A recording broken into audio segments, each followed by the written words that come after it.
Titties. 3 o'clock. What's up, titties. Podcast America? And we are not advertising titties, but we are advertising Tyler Stanaway and the Compassionate Viking podcast at compassionateviking.com. And like we just discussed on this episode, he is our own Electric North shaman. He is the best of spiritual, natural goods, forestry, farming. I mean, what doesn't all kinds of Tyler shit. do? All kinds of shit. Yeah. Tyler does everything. What doesn't he do? Go follow him. And then we have my own Training Northwest, and I actually have some dates to announce. They won't be up on the website until January 2nd for tax reasons, but I can say... Fuck the government. Yeah, exactly. Fuck the IRS. March 6th will be March 23rd will be our first round of classes, and then we have June 15th will be the ladies only day, where we do a beginner pistol class followed by a bonfire. And I'm going to be contracting one Jordan Creek to smoke me a brisket, and we'll have some hors d'oeuvres and whatnot and adult drinks afterwards. What if I identify as a woman? You can come serve drinks, Mike. All right. Yeah. Lady boy Mike. And then August 9 to 11 is the 3-day rifleman camp, and I know you guys both said you'll be out there. Absolutely. Yes, sir. Dave says he's coming, so the boys are all going to be out there, which means I'm going to be having fun. So you guys should grab a spot because there are only 16 left already out of, 15 left out of 18 because you two are coming. And then we are also giving one to our other best friend, Will Notel, because he's starting his own podcast, The Patriotic Islander, and he's going to be raffling off that spot. So there's going to be a free rifleman camp spot available through Will's email, or not through his email, through his podcast when he launches it. And then at some point we'll announce it. His 10th episode, we're going to do a combined show. So it'll be a 4-person Neanderthal Islander show. And we'll figure out who won the free spot to Rifleman Camp. You know what's crazy is I'm really excited for Rifleman Camp. And last year I went and I had these janky ass iron sights. And it's like maybe Rifle Camp for 2024 could be better. You might want to go to vortexoptics.com. What? Pick something out. Let Training Northwest know what you're looking for.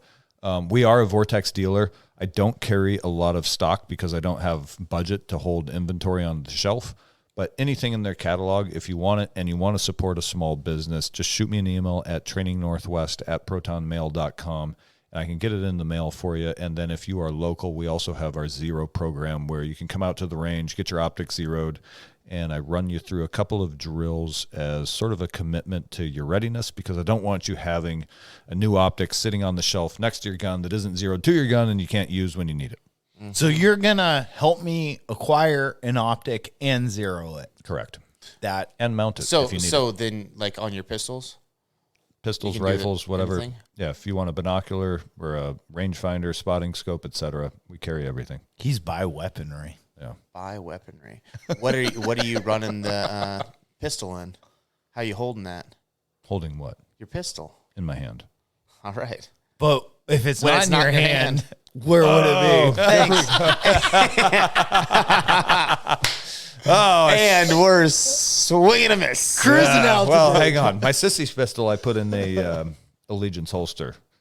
The meat cannon, just I let it swing.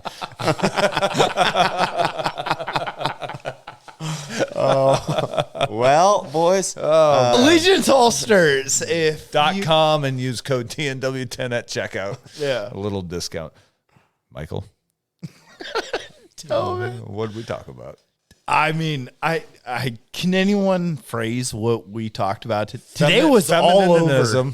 Today was power structures. I think we did a decent job staying the course. On the course, stay the course. Yeah, million points of lights. I think we did a decent job. Jordan had an interesting run-in with a very masculine, feminine lady, and I feel the podcast took off from there. But it's just a buddy living his life and talking about his story and kind of how we feel about the world. It was unique. Yeah. All right, you guys, enjoy the episode. And she didn't, but I gave it a shot. Thank God you have all these hours of podcasting history behind you, too. Oh, I gave her the Tyler Stanaway, dude. I was like, divine feminine. Like, I fucking went after her. Then I was like, I'm interested in trying mushrooms, but I'm honest. I'm scared. I'm nervous about it. And she just, she was like, this guy's like admitting he's afraid of something. Yeah, bitch, I am. It was bad. I woke up this morning. I'm still talking about it, obviously. Like this pissed me off. And I hit record right in the middle of this rant, but we're talking about the massive bummer fest that is feminism. Feminism, is that the right? Feminism. Yeah. Which is interesting because the root word is feminine, and it's anything but feminine. And I think the root of all the sort of misery that these women live in is the fact that they have suppressed their divine feminine, and they're trying to find this alternate identity that's somewhere between masculine and feminine, and it's all fucked up, and they just end up angry and bitter. Mm-hmm. Has anybody ever met a feminist who is not angry and bitter? One time? No, usually if you're pissed off at men. Yeah, is there such a thing as a feminist who is not fucking angry at the world? I don't know. This is the first one that I've met in the wild, I think. That was like, that was real time. Yeah, dude. If we were hunting these things, that was a trophy. You know what I mean? Like, I'd have stuff mounted. You gotta start carrying a 10mm with tungsten rounds just in case when you're out in the bar, just in case you run into a feminist. Oh, there they are. When they charge, there's no stopping them. Oh man, it was just fucking pull that thing out and spray. She's angry. Bad. It was bad. Yeah, wearing Project, 223 and. Shout out, Brent. Look what you started, Brent. Yeah, thanks. She went after me. What Bible verse is that? Well, what do they say? There's nothing worse than a woman scorn. Oh, yeah. But then you take a woman that hates everyone and every man, and it's like, well, that's even worse energy. She told me, you're lucky to even occupy my time for this long. She told you that? Oh yeah, and I was just like, she was like, as a straight white male, you're lucky to male. You're lucky. So she's a real barrel of laughs. She probably has a ton of friends. Oh yeah, I couldn't believe it. Jesus Christ! I was like, is this fucking real right now? And I'm looking around, and Chandra's nowhere to be found. Yeah, yeah. So this is what you guys like to do on a Saturday night, huh? This is awesome. Oh like man! I said, so I bought her a beer. Perfect. I was like, let's talk about it. Just drive that knife in. Well, this ties in pretty closely to what I kind of wanted to talk about coming in here, which is sort of the concept. I've been reading a lot the last week or so. Who is Michael Schellenberger, one of the independent journalists who was responsible for releasing the Twitter files, has now released a second set called, I think, the CTIL files, that goes more in depth into the sort of government-sponsored censorship of social media. And they talk a lot about the use of social engineering. And I want to say that they called it a cognitive attack, although I might be using the wrong word there. But just sort of the concept of, remember the movie, it's a great movie, Inception, where they go into people's dreams to like plant ideas. Mm-hmm. Absolutely. But the idea behind, if it's cognitive is the word they use, a cognitive attack, is that you can put a thought into somebody's brain just by like suggesting something. Like when you were outside, I was talking to Mike and I said, hey, I can give you a thought. Like I can put a thought in your head. I said, Mike, don't think about elephants. Mm-hmm. First thing that happens is an image of an elephant pops into his brain. Mm-hmm. And then sort of tie that in with conspiracy theories. Like, Tyler always says they have to tell you. It's part of their karmic religion, right? And so I was watching this disaster movie earlier today before I came over here. What's the name of it? We were just talking about it. This is the end? No, it's brand new. It's out on... It's got Julia Roberts in it. And This is the end? Leave the World Behind. Leave the world behind. This is the end. It's got Seth Rogen. Oh, yeah. James Franco. Yeah, my bad. Same thing. But it's produced by the Obamas, which is wild, huh? Yeah. So why is Barack Obama producing a movie about an internet blackout that takes down infrastructure? And it was just sort of weird. It kind of made me think about the cognitive attacks and the social engineering of they're just putting that idea into people's brains. I mean, I'm not saying that is what the movie is, but it's an interesting concept that, you make a movie about like a end of the internet situation and all the uproar it would cause. And then what happens? Sort of like, I thought it was about like making sure you had friends on hard copy. Friends on Hard. What? That's in the movie. The little girl was just wanting to watch the last season of Friends. Oh, or the last episode. Is that what- A hard copy DVD. Gotcha. DVDs, guys. So that's the prepper advice is get hard copies of Yeah. DVDs. Blu-rays and DVDs. Yeah. Streaming services are shit during the apocalypse. You want hard digital. Yeah. Not damn it. Now I'm all Sorry, brother. Or I do just it all the like time. right before COVID, what was the exercise that the WHO ran? Yeah. Like it was like a simulation of a worldwide coronavirus in 2019, and then the next year the Well, they COVID did that. outbreak They actually did that happens. as their little getaway that they do. Right? They had a little.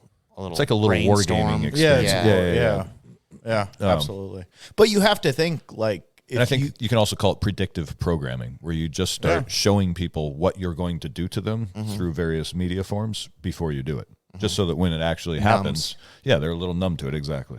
yeah, you'd have to think like if you had a major idea for a change, like think of Hitler, like, and he's like, we got to kill all these Jews. You can't just be like, hey, I got an idea. It's We're gonna Tuesday. mow Round it." them all up. Yeah. It's like you have to soft introduce these things kind of into the psyche to the point where you get death camps. By starting, no one just goes, and how do you death start? You camps. start blaming them for all your problems, sort of like Jordan, single white men, right? If you start blaming single white men for all your problems, 10 years down the road, it doesn't seem like that big of a deal. Yep, you're gonna get in an argument with one at McMenamins in Bothell. about the patriarchy. And then he's going to buy you a beer. Showed her. Man.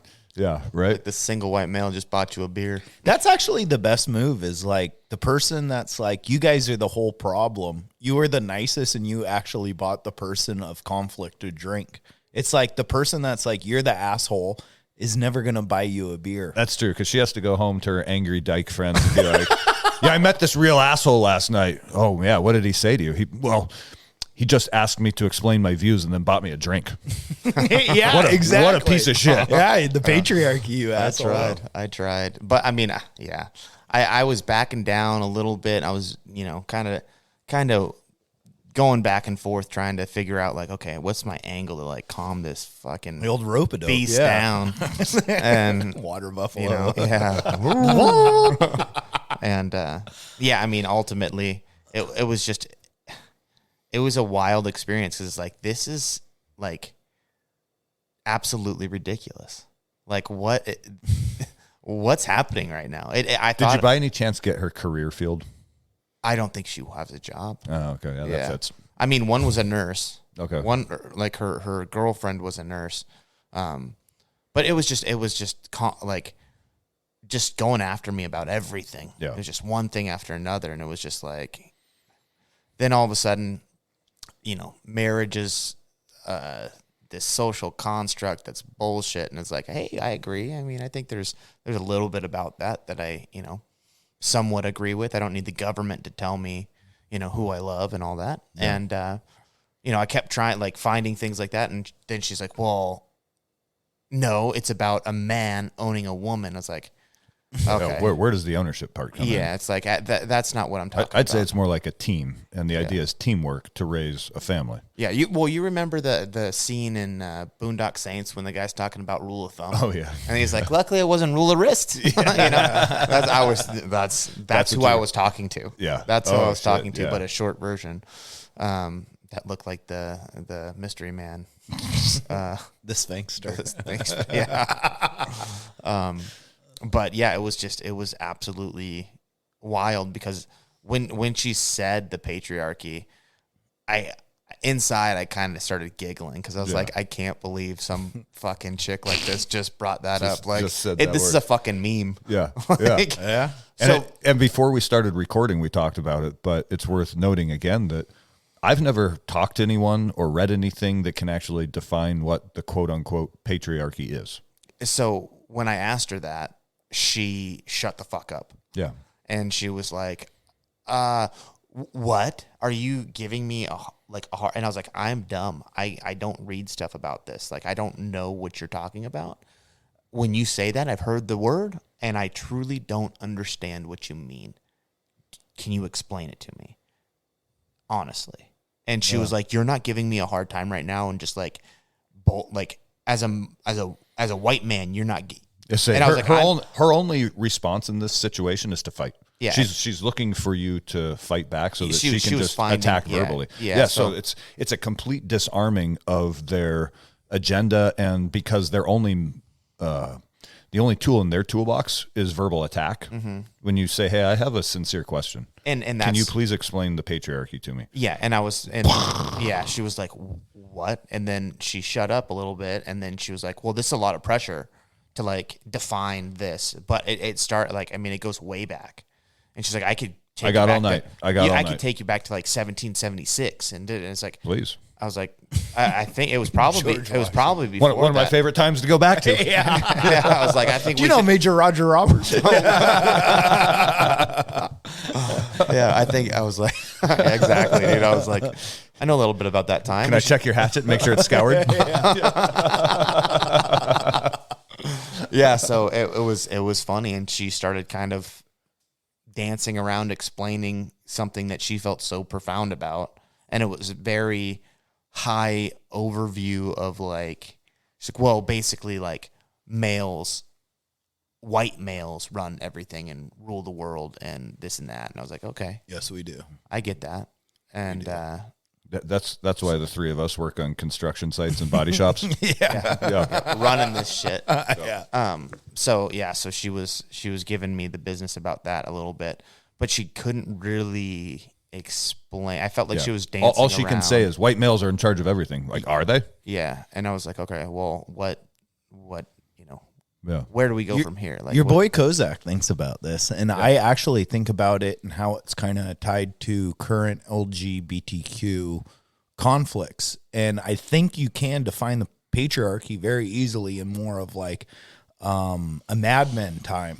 Like if you think of like your main job as a woman was being a switchboard. Are you trying operator. to mansplain to us right now? Yeah, absolutely. Okay. Let me tell you boys how it's done. But if your role in this world was to be more, as women want to venture out and become more self-independent, and that means financial independence needs to be achieved.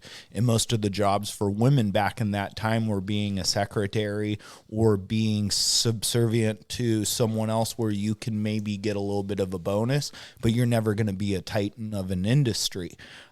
You look now where you have execs of Google and Amazon or Google, YouTube, Google, Corona, places that have women CEOs that are worth tons of money. And women had to fight back in the day for some of that stuff, just the same way that black people had to fight for rights. I mean, this has gone on through the history of time as oppression, but laws were enacted throughout time against race, against sex, to give equality. And I think these things kind of started to really hit their pinnacle of equality during like late 80s into the 90s. You have HR. It's a lot harder to get a blowjob and give a girl a raise with a whole HR department looking at the actions and the things you do. So what we're trying to do is stop these things where someone is hindered from moving forward due to their sex, their race, any of these minority type things. But once you achieve equality, it's like, well, this thing that used to have a loud voice and a lot of momentum and a big cause, well, once we solve the problem of that, what do we do with this army now that's fighting for these things? And I think once you see more level playing field in the work field for men and women, well, now women they're able to be CEOs, they're able to get any position just the same as a man can and get the same amount of pay. So it's like, well, now where do we put some of this energy? Right. Well, I'm glad you brought up, I think the feminism move. I'm not saying that right. Feminist. Feminist. Yeah, the feminist movement grew out of the workplace, right? Yeah. And what I always call out is I don't understand this insane desire to compete with men to go be in the workplace and have the corner office, because I don't think it's all that great. Well, I think it's far more important to raise children well. And the divine feminine is what is better suited to that. And honestly, like having been now in the workforce for, I don't know, since I was 15 years old, the idea of being able to get out of bed, make my kids breakfast, run them to school, be at my house, which is where I'd far rather be than at my workplace, and just sort of take care of the things that are mine because they matter to me, and then be there when my kids come home. And then I like to cook, so cooking for other people feels good, make my family a dinner, and then be there in my house, which is the place I want to be, with my family, which is the people I want to be with.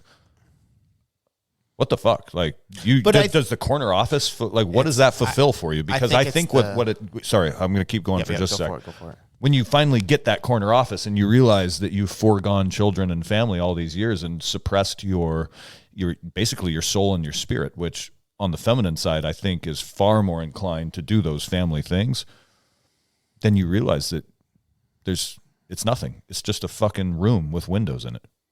And you've spent your entire life striving for this thing. You've foregone all these other things that are far more important. And now here you are and you're just empty. And I think that's where that anger stems from, is they've suppressed what really is important and what really matters to their spirit in order to chase this false narrative. And I almost wonder if it rose out of sort of post-industrial revolution, to where people realize that, hey, we can... Did I have a mousetrap just go off? This is awesome. Did we got one. Yes. Shit. Post-industrial revolution, looking at mass production and realizing that 50% of the American population was at home and not in the workplace. So how do you mobilize the other 50%? You tell them, hey, ladies, you belong in the workplace too. You're just as good as the men, which, yeah, you're perfectly capable of being in the workplace. There's no concern there. The concern is what's being left behind and what the sort of the damage that's being done to you spiritually and in your soul when you leave the important parts behind, so that you can become part of this mass production machine and basically double America's workforce.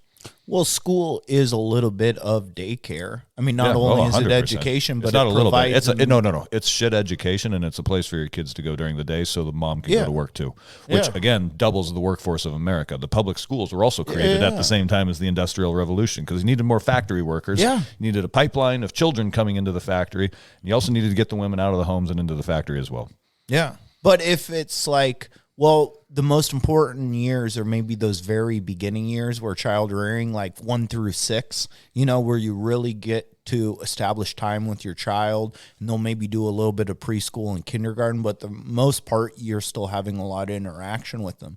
But once they start to hit like 1st, 2nd grade, where they're gone most of the days, I think it does create an opportunity for a lot of women to have excess time to be like, I want to go back to work, and just the same way you're like, I think that maybe the best role for a woman is to practice that divine femininity and focus on that. But also at a certain point, it's like, well, I would never hold anyone against from doing something they'd want to do, which I know you're the same way. Yeah, like, no, if I you would want to never go tell make you, no, money, you can't go do that. Yeah. But I would want to know what I suspect that a lot of women suppress their true desire because they think that there's a lot of social pressure too, to be a strong woman, to be a super mom. You know what I mean? You can have kids and a full-time job and run and it's like, no, you actually can't. You cannot. It's too much. If you can't do all those things well, you have to pick 1 or 2 things to do well. And I think more and more, just because of social pressure, women are choosing to not do family well. Yeah. Well, or it's society saying this is how much it costs to live. That's and part of I that. must Is also sacrifice part of it. Yes, and not do children well because it's standard of living. Yeah. They need clothes, they need food, we need a roof over our head. Yeah. Yeah, I mean, I feel like we'd need to have a woman here to I was just thinking we need Christy or Danielle in here right now. Yeah, to help figure that part out, because I can't tell you what it is. But I know from my point of view, you're talking about going way back and looking at the Industrial Revolution and all this other stuff, but how men came to be on top of this whole thing. Where did it all start? Because it's probably farther back than you can even comprehend. You go back into prehistory, and the women stayed home with the children while the men went hunting and gathering. And why? But why did the women not go out hunting as much as the men? Or like, what was? Because of physiological differences. We're bigger and stronger. That's 100%. That's a biological fact. And that is, at the end of the day, the important part. Yeah. And we fucking tend to forget that or try and It's make also that not be the other important part actual, is they're better nurturers. Yeah. And so it makes more sense. Like they do a better job with the children. When I was a kid, I always thought a woman was a better gardener. It's just what I thought. Whether or not that's true or not, I just figured gardening is a woman's thing because they're taking care of something. And that's just what I thought in my head. But then I thought a farmer, I think of a man. Because it's scaled to be a fucking arduous task. Yeah. So why is it when I was a kid, I thought a woman's a gardener and a man's a farmer? What's the difference? And I think at some point you go, oh, well, this is being done at a level that takes away from... It turns into grunt labor. It turns into to male. It turns into a physical task. Yeah. You got to drive the oxen with the wood fucking harrow on the back of it, and it's all day on your feet. And actually, you know what? A lot of women did that too back then. I'm sure they did. I just don't... When I was a kid, this is what I thought. Sure. Right? Like, it was just in my head, and then looking back on it, it's like a lot of the stuff I thought when I was a kid was right. It was like spot on because it wasn't looking at it from one judgment or the other. It was just like, oh, this is just what is happening. Just felt natural. And I look back on some of those things that I thought when I was a little kid, and fuck, that's pretty spot on. Yeah. All this other bullshit has kind of been in the last, 30 years. When I had it right when I was 4, now I'm second guessing it because of all this other crap that I've gathered along the way. But there was just something like, you wanted mom to hug you. It wasn't like I was running up to dad to get a hug all the time. It was like I wanted a dad-a-boy from dad. Yeah, and kids need that soft touch, right? That divine feminine is incredibly important. Yeah. So I don't know. I just the when you started saying the titans, the titans of business and all that shit, like it all started because a man can physically do more than a woman. Yeah. And that's that. Well, I mean, just because you have strength doesn't mean you dominate the hierarchy. No, you don't. It's very famous in Vietnam. But you're not going to see how many women bricklayers do you see running. I was just going to say running the bricks. Yeah, you don't. But it's very possible. But you see a woman in the office. Yeah. But whether or not she's running that company or not, like the way I look at certain things is like I like to see a company, and this is just me being me. I like if a company started, it started from a guy doing the work, anybody doing the work, learning, growing, and then hiring more people to do the work. Okay, I can't do this anymore. I'm trying to do this. I'm going to need you to do that. And then I'll step, and they build their business that way. Yeah. Not, okay, we need a feminine person in here. We need a woman in here for fucking, optic reasons. Yeah. Let's bring in a couple ladies to run shit that can't do the work that everybody else is doing. And not to say that they couldn't do a better job at all the office shit as far as lifting shingles onto a roof is probably going to take a little longer with a lady. Yeah. But I mean, as far as like but normal, they're like able to plan and dissect the job. I'm not saying that that's a man accounting. A man or a woman can do the same job. At some point, you got to go. We need the guys to be able to do the labor and need to sacrifice their fucking spirit energy to get this shit done. Yeah. And that I don't think that is a good place for a woman. It's a masculine trait. It's something we do well and doesn't really bother us. Just like it bothers the fuck out of me. I don't want to fucking. Just like, for example, women in the infantry, right? So there was a big to-do about it a couple years back when they're like, they're going to let women into combat arms and into Ranger School and into the SEAL teams, blah, blah, blah. And then it went away pretty quickly. And I can almost guarantee you the reason it went away is because very few women, I would say less than 1%, want to be in the infantry because it's hard. You have to carry an 80-pound backpack and a 17-pound fucking saw and for nights on end with no shower. And if you need to take a shit, you do it in the middle of a patrol base because guns are facing out. So you have to just go dig a hole right literally where your friends are walking around, like cleaning their weapons and doing their priorities of work. There's no privacy. You're not going to get a private porta potty brought out into the woods. You're not going to get a shower for a week or two. And it's just miserable. It's wet and it's cold. And suddenly that whole, like, I can be just the same as the boys goes away, because it's sort of a male thing to be like, yeah, we're doing infantry shit and this is kind of cool. And we enjoy going out and doing that kind of thing. And just like on construction sites, right? So my entire professional career, I've been in the military, where women get paid exactly the same as men. And now I'm in construction, where women get paid exactly the same as men. If you have an electrical journeyman's license, you get paid exactly the same as me, regardless of your gender. And we get paid pretty fucking well. How many women are in the trade? 1%? Yeah, we're trying to get more. So if you're looking, Yeah, come on in. I mean, it's a walkthrough. 1.5 Yeah, now. if you're a female and you want to get into the electrical trade, you're basically in. Yeah. Just for filling out the application, because they need more females to show that they have the numbers. And why don't they want to be in the trades? Well, because we work outside in the winter. Yeah. And we work outside in the summer. And we work in steam tunnels where it's 120 degrees. And we work in shitty, dirty places where, you're covered in dust and grease and blah, blah, blah. You know what I mean? It's not this glamorous, I'm going to get the corner office and be the boss. It's a good paying job, but it's not glamorous. And so suddenly it's like, well, you actually do have the same earning potential as a man. You're just not willing to get out there in the elements and suffer for it. Or it's not even the elements. It's just this type of work. I could care fucking less. Yeah. I rather fucking bag So when it's groceries right. than Well, when it's working with, when it's glamorous corner office and CEO positions, it's like, we need equality, and it's like, hey, we got all the fucking equality you want. Come on down. Nobody's applying. Yeah. So there's plenty of equality to be had, and nobody's applying for it. yeah. So I call bullshit.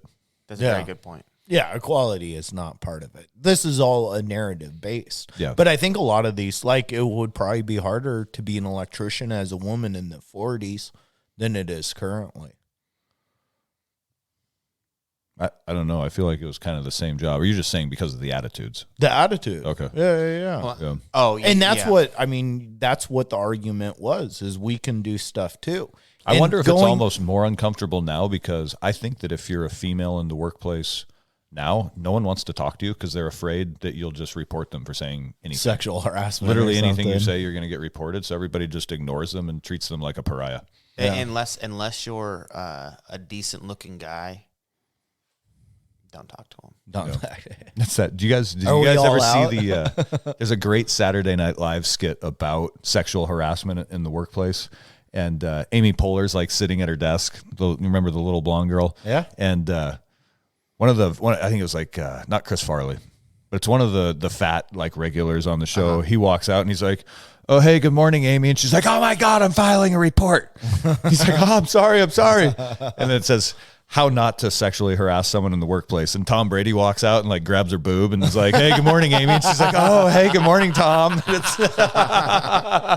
Yeah, 100%. I mean, yeah, that's exactly what happens too. Yeah. And It's so like, the moral of the story is, if you don't want to get accused of sexual harassment, be good looking. yeah. Have you ever had a really good looking male buddy? Like you go younger years try and Yes. meet chicks, and it's You like, guys got one? oh, yeah, I got a couple, thankfully. What, you? Sitting at the table, brother. He's right here. He's right here. He's hiding behind that big That fucking beard. smile once you said it. It's like, I know where this is going. Oh man. What's up, Don Juan? There was a guy in our sister platoon in the Army who was from Tennessee. I won't say his name, but so he had the heavy Southern accent, and he wasn't like particularly like muscular or anything. I think it was just the accent in Washington State, like that Southern accent, to where girls were just like, They hear Oh, it. yeah. like they would approach mating him, call. yeah, and they'd be like, "Can I give you my number?" And we'd be like, "Dude, what the fuck? How do you do that?" He'd be like, I don't know, man. I don't know, buddy. Yeah. Like, Jesus Christ. Oh man. I got a buddy who has an accent. He's from Georgia, and he's got an accent, and he just didn't want to. He kind of tries to hide it. It's like, don't lean into that lean shit. into it. Yeah, Embrace it, brother. Yeah.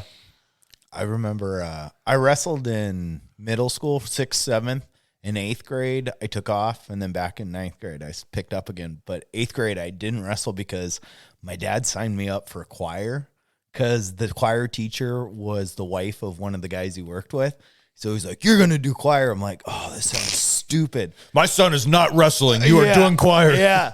Oh, dude, I sucked at it. I got what'd I get? Most improved. Like, that was my award. It's like, that's how you say you suck still, but you got a little better. But I went there and it was like 50 girls. And I was like, well, this ain't bad.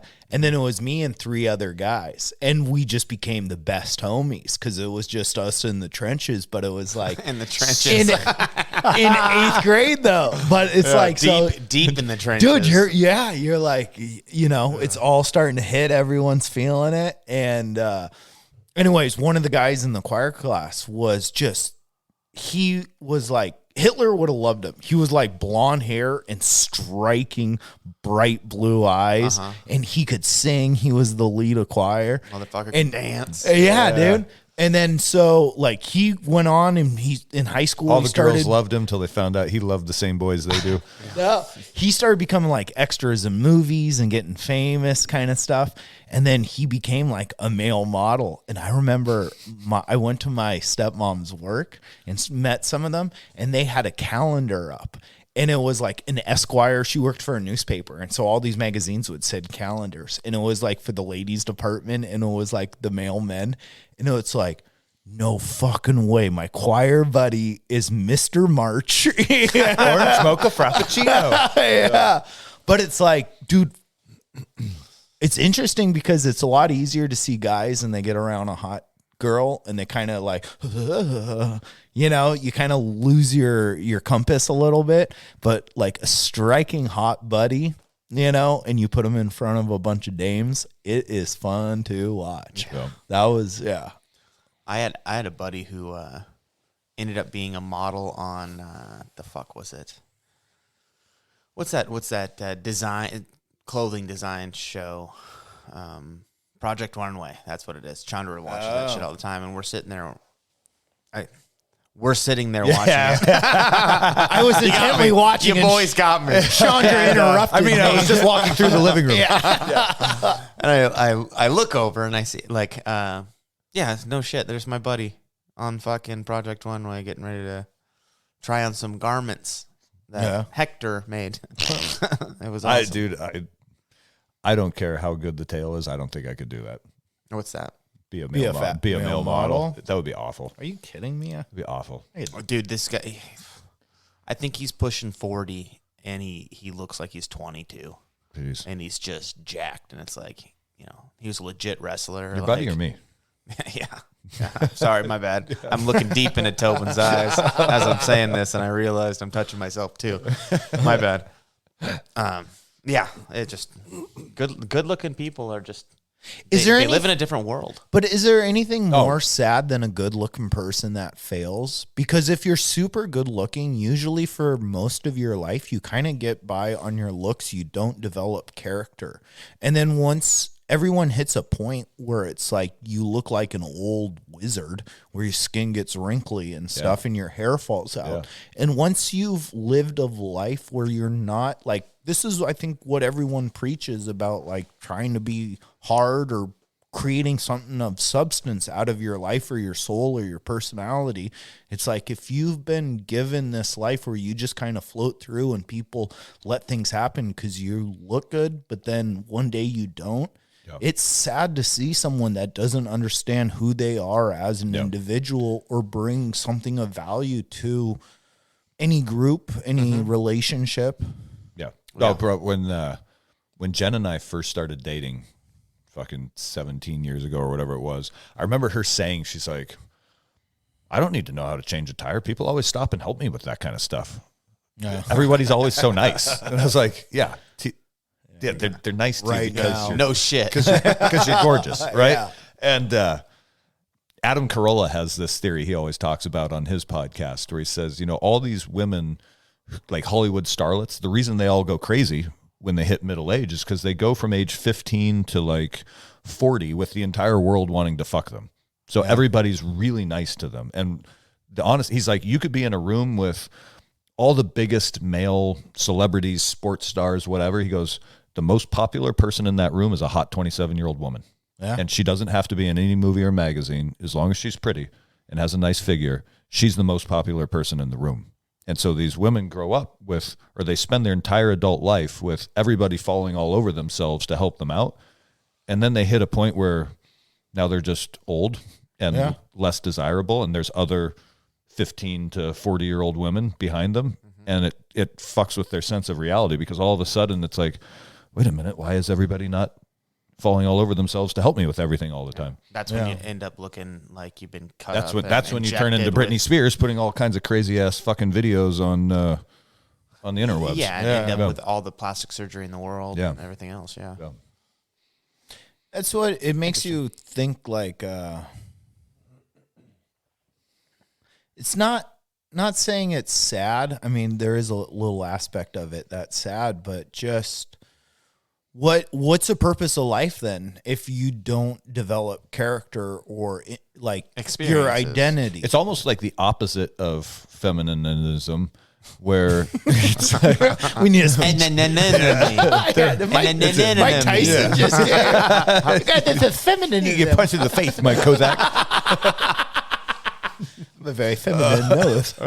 But it also is like anti the divine feminine, but on the opposite end of the spectrum. You know what I mean? If the divine feminine is in the middle, at the centered place where your soul and spirit should be, then you have wide to the left is feminism, and wide to the right is sex symbol.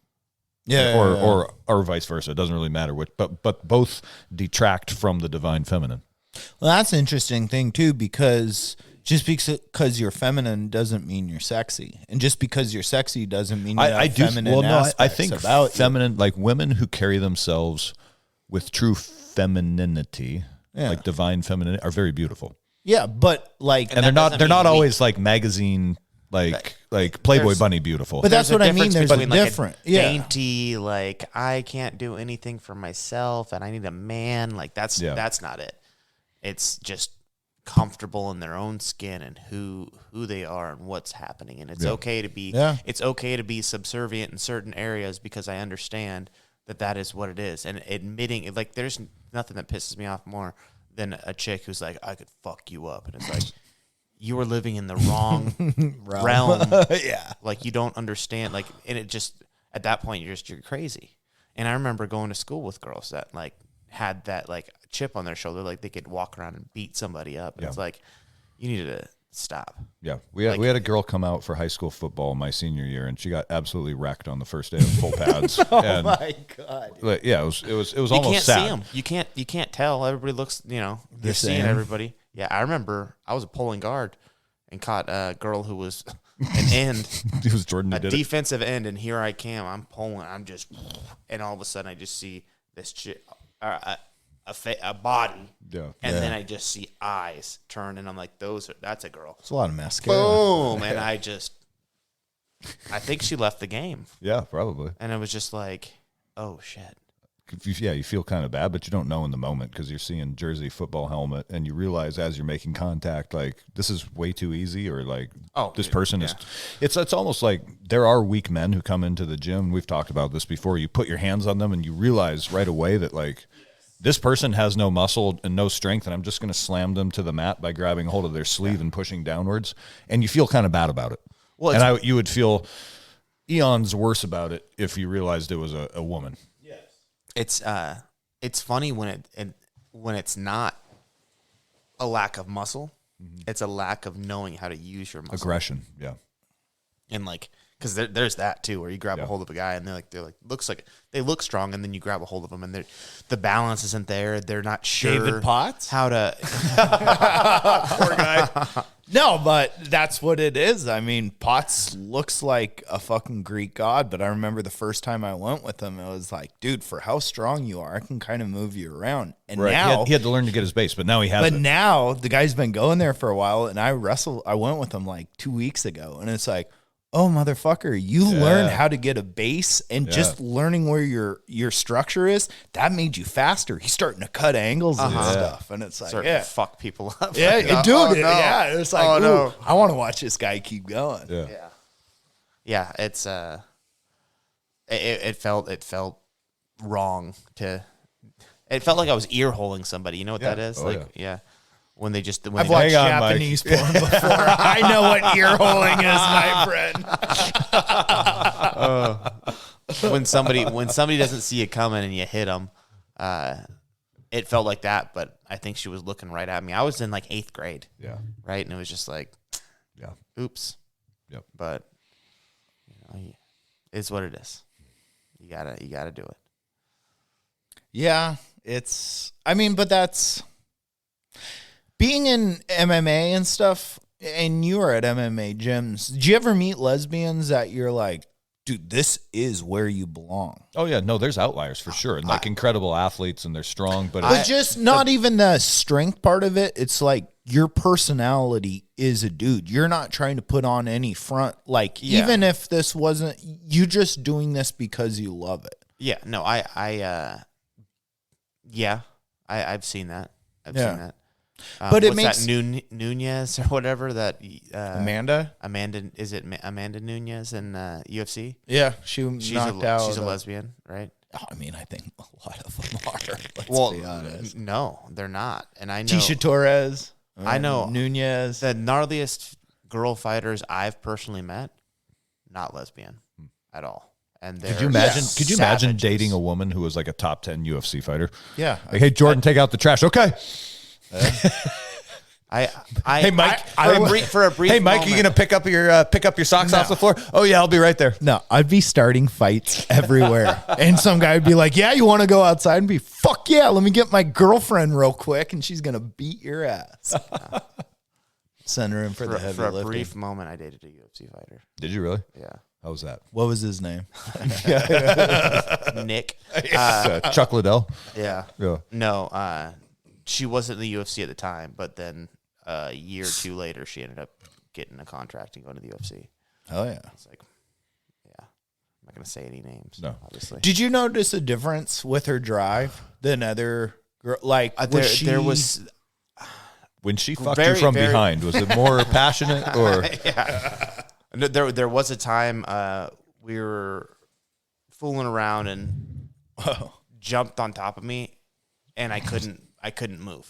Like I couldn't literally mounted it. I didn't mean like that. I meant not the drive in the bedroom. No, but I like, understand. Oh, I took it as that. I was just going off of what Tobin was saying. No, there was absolutely just any sport. Yeah, it doesn't matter. It's an athlete. Yeah, an athlete's an athlete, right? Like in whatever, and it doesn't even necessarily have to be an athlete. Like anybody who has a passion for something, and they're there's truly ballerinas and who are they're driven, yeah, right? and they're truly there's business women that are driven, and they're truly trying to like get to Do the you- top of their field and do the I best like they this. can. This is leading to an interesting thing. It's making me think. Do you think driven women are more relatable to the average man? Like a high performance athlete or a high performance businesswoman? Maybe as far as friendship goes, not romantic relationship.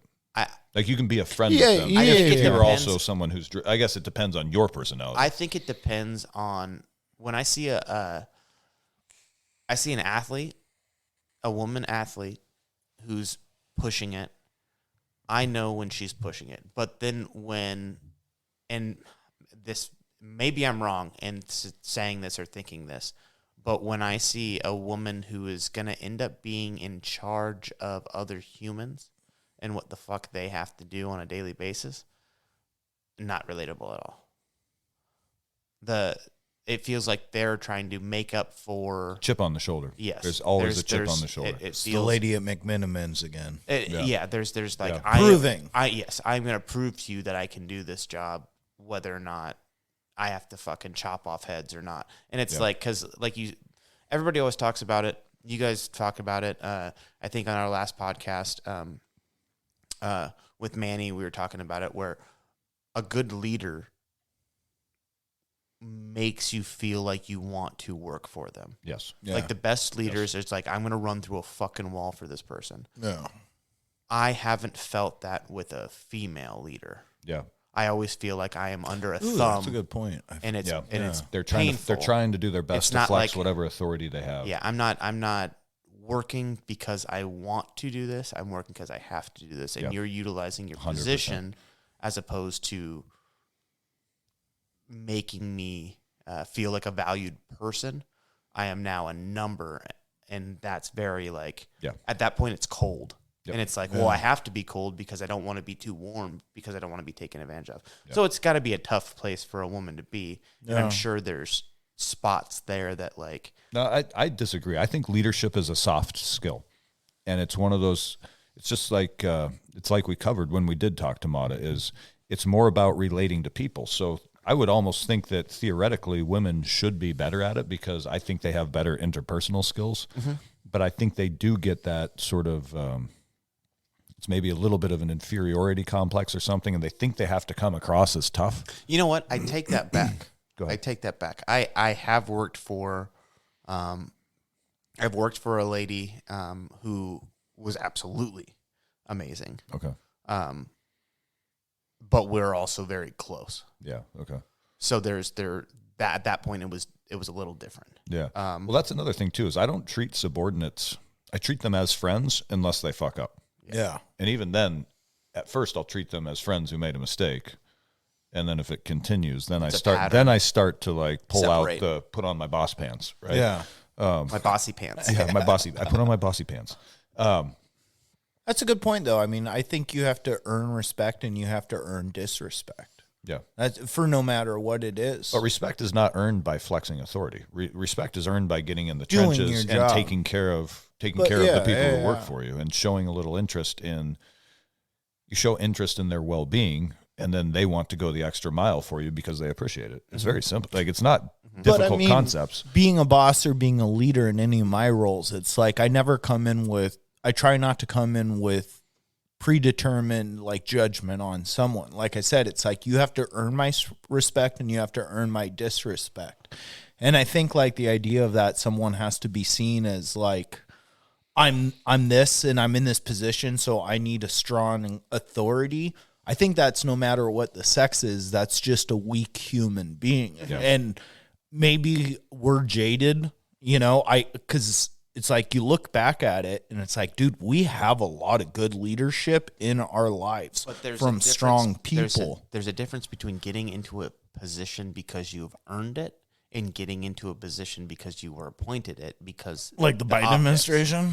Yeah, 100%. I mean, in all politics, at this point, just like, yeah. There are people that are getting put into CEO level fucking positions. I don't know what all the numbers are. Well, you LFO, cross the BEO, box and you TEO, fit. Yeah. all the O's. You're talking about like there was just the big controversy, like the heads of like Harvard and Penn, and was it Yale or Princeton or whatever, that testified in front of Congress, and they said some egregious shit about Jews, basically, and then then it came out that the president of Harvard plagiarized her doctoral thesis, and they're like, and they're all standing behind her. She's a black female. Yeah. You know what I mean? So she checks all these EO boxes, and Harvard gets to say, "We have a black female president. Look how elite and accepting and diverse we are, inclusive, or what are they called? All diversity, inclusivity, and equity, or DEI, equity. Diversity, equity, and inclusivity, which is complete bullshit." Yeah.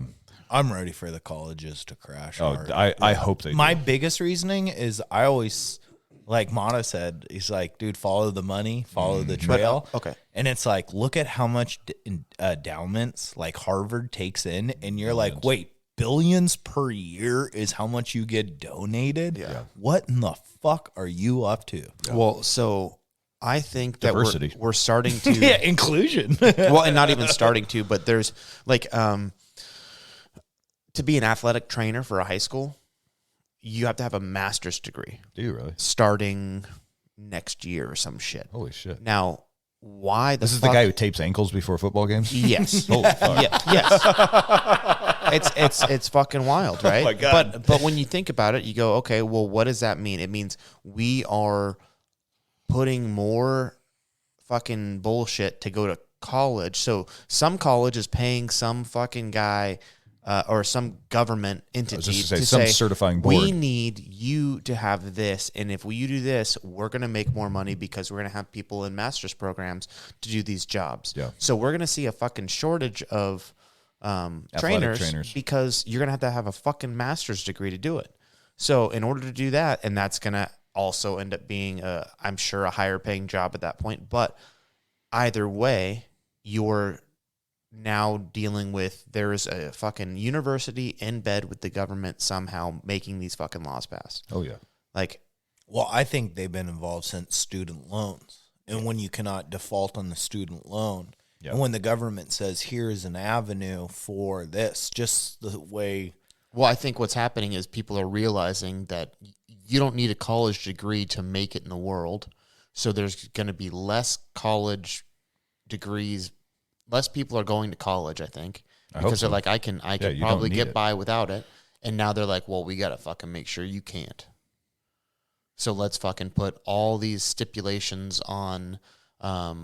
So you have to go to become an apprentice now, or to become an electrician now. You have to go to an accredited. Think about how many bachelor's degrees we have working in the trades. Yeah. Oh, there's tons. There's tons. We have a bunch of. I know guys with their Masters. Masters. Yeah. I know. The other day, a guy as a carpenter, he's got his master's and he's a carpenter. Yeah. And he's like, head labor guy, but still, he's just a carpenter. Yeah, and you ask, why'd you come into the trades? Like, well, I want to make some money. Yeah. And I have a political science degree. Yeah. Did I ever tell you when I went into firefighting school? No. I've never told you guys this. Oh, I Maybe know a you little did. bit. Yeah. So Off of 90, Highway 90 there. Well, yeah, I did the academy up in North Bend and stuff, but like 9/11 happened, and I could care less about firefighters. I mean, that's bad to say, especially right then. But 9/11 happened. I was like, oh, that's a big national tragedy. I'm gonna keep doing Mike. And I was longboarding. My buddy was going to Seattle U, and we're longboarding at night. Like, he got done with class, so I'd go there. You're 21 or so, and it's like 2 a.m. is when the night just starts. We'd longboard till like 4, 5, 6 in the morning, and we go to University of Washington, hit the parking garage, take the elevator, go all the way up, do the trails, do everything, do the hills of Seattle. Anyways, we're doing that, and we stopped at a park, and all of a sudden I hear this glass cracking behind us. And we look back, and there's a house on fire. It's like, oh, shit, this is nuts. And so I run up to see it, and it was like a retirement center with all kinds of old and disabled people. So I ran in. I got the fire out that was in the kitchen. I was helping get people out, and I was like, that was awesome. I want to be a firefighter. Granted, this was like months after 9/11. Yeah. So I enrolled in the Everett Fire Department program through the community college, and it's fucking me. And then everyone else is like, well, I did 4 years of law school, and then I decided, you know what? I need my doctorate. But then 9/11 happened, and I thought there's more to life than this. I need to prove who I am. I'm going to become a firefighter. And they're like, what do you do? And it's like, I smoke weed and longboard. Yeah, I longboard, and I sell cell phones part-time at a kiosk. What do you do? And I just felt like a piece of shit, though. Like, it was crazy. It's like so many people overqualified for a job. It's like, you should be designing skyscrapers. Why are you trying to be a grunt? But Hang on. That's in your next life, do you want to be Mike Kozak? Just a dude in the world, living your life, fucking. Just the dude. The dude. The Big Lebowski. I love life, dude. Mike Lebowski. I'm very happy. That's what Tyler. I was talking to Tyler. This was probably a week or two ago, and he's like, he was talking about the different levels of ascension and blah blah. And he's going deep. You know what I mean? My eyes probably started to glaze over a little bit, and he's like, listen. We're all just trying to get to Kozak's level. He said that to me last night. I'm like, what in the fuck are you talking about, dude? I struggled just like all of you. Just got to smile while you do it. Yeah. What were you saying, Jordan? Sorry, I cut you off. I can't remember. All right. Yeah, must have been good. It happens. But yeah, it's weird to think that like a trade that is more manual labor, like, what do you do once you start to make classifications of you need this pretense to do it before you can do this job? And then you start to get people that are driven with doctorates, master's degrees, stuff like that. And it's like, why in one way I could get it. It's like, maybe you're trying to raise the overall skill level of this trade as a group, but it's not really happening. It's not like you go to work and someone's like, well, I have this doctorate in theoretical science and I'm going to apply it to how we install conduit and wiring. It's like, no, you have guidelines that the state writes that you have to follow for safety and insurance and proper construction. Well, and the boards that knew if you use this particular kind of fastener, they're going to get paid. Yeah. So they make you have to do that. Or the copper companies that say we need to have a redundant ground. And I will actually say that having a background in physical science goes a long way as an electrician or a plumber, understanding mechanical concepts. Oh, absolutely. And electrical theory. And honestly, we get into trigonometry in our apprenticeship schooling and whatnot. So you don't need to go to college, but you definitely need to be mathematically and scientifically minded to do well in those 100%. Roles. But just the same way that it's like, yes, I believe in continual education. I think you guys can all agree that I think it's good to expand your mind and keep learning as much as possible. But just for the same reason, it's like, well, why do you need a master's degree to be a PE teacher? Why, It's like you're teaching a bunch of snot-nosed booger eaters how to do jumping jacks. Because we want you to have a certain level of indoctrination before you start indoctrinating before you interact with the kids. Yes, 100%. We want you to go through our fucking school before we can verify that you're going to be able to teach the youth of the country. Not for any other reason. Besides, we want you to control their minds like we're controlling yours. Yeah. Well, and that's an interesting idea to think about, like the Mao Zedong effect of like taking over the youth, or like how do you change a society? It's not based off of laws. It's the Mao Zedong effect or the Rockefeller effect? Like the Mao Zedong, where it's through the youth and culture, is or how through the public school system. Yeah. But yeah. And it's like the next generation is how you do it. And I remember going to school, growing up, my dad was always like, you go to college. Yeah, same with my parents. And it just, I did college and I did classes and I wanted to pursue the things that I liked, but it was never like, that's a path towards becoming an engineer. It's like, I want to do a little bit of physics and I want to do cooking classes. I had an interesting interaction. When I first got out of the Army, I enrolled at a junior college just because I didn't know what else to do and I was getting GI Bill money. And I took a philosophy class, and the teacher was a hardcore lefty woman. And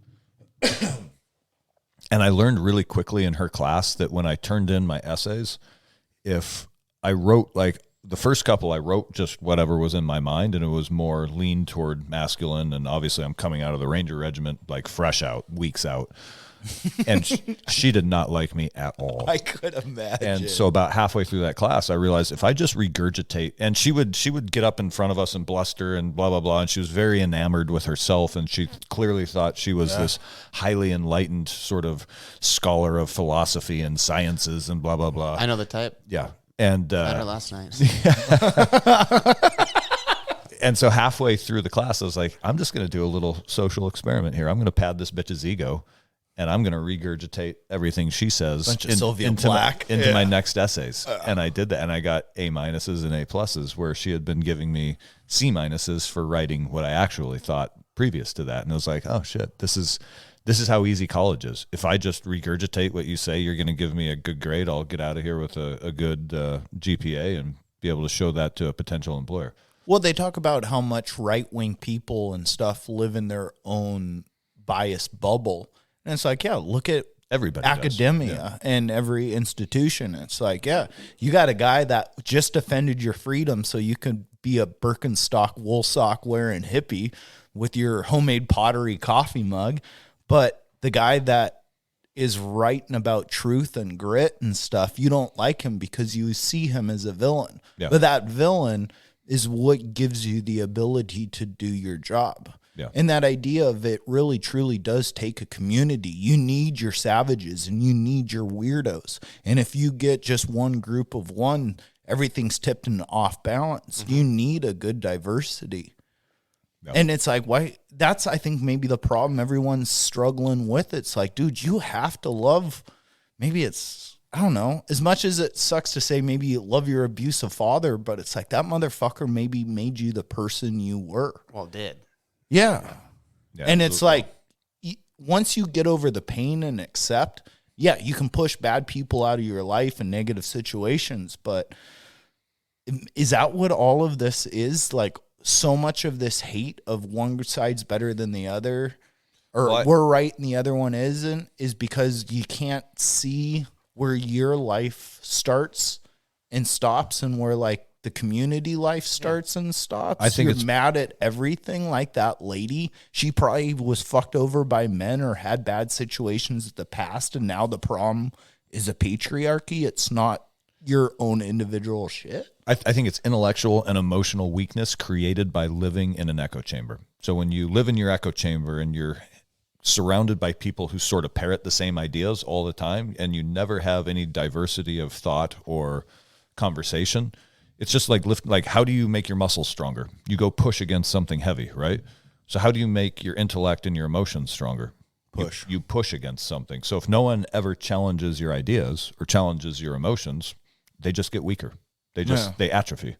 And that's what we have, especially here on the West Coast, where the entire, Seattle is an echo chamber. Mm-hmm. Portland is an echo chamber. Olympia is an echo chamber, where all these sort of, super leftist people just sit around and shout the same ideas back and forth at each other. And they never have to, just like we talked about earlier when you said, can you define the patriarchy for me? Explain this to me. No, she can't, because she's never had to. She just sits around with other people who are like, yeah, fuck the patriarchy, let's burn it down.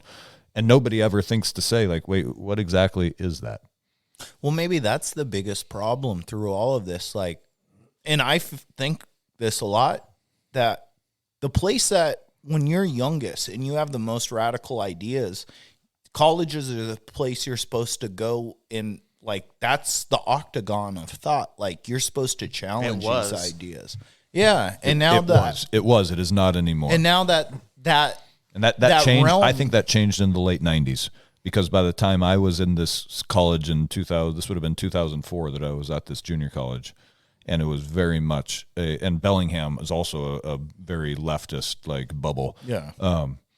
So I think, our parents' generation, they grew up in a time when probably the professors and the administration leaned a little more conservative, just because they were coming out of World War II. And so our parents were now the liberals, anti-war, anti-establishment. So you had a collision of ideas on the college campus, and that was good. Like that is a good. The college campus is supposed to be a place where ideas collide, and they get intermixed. And they, think about when two objects slam into each other, there's an annihilation and then an intermixing of all the particles, blah blah blah.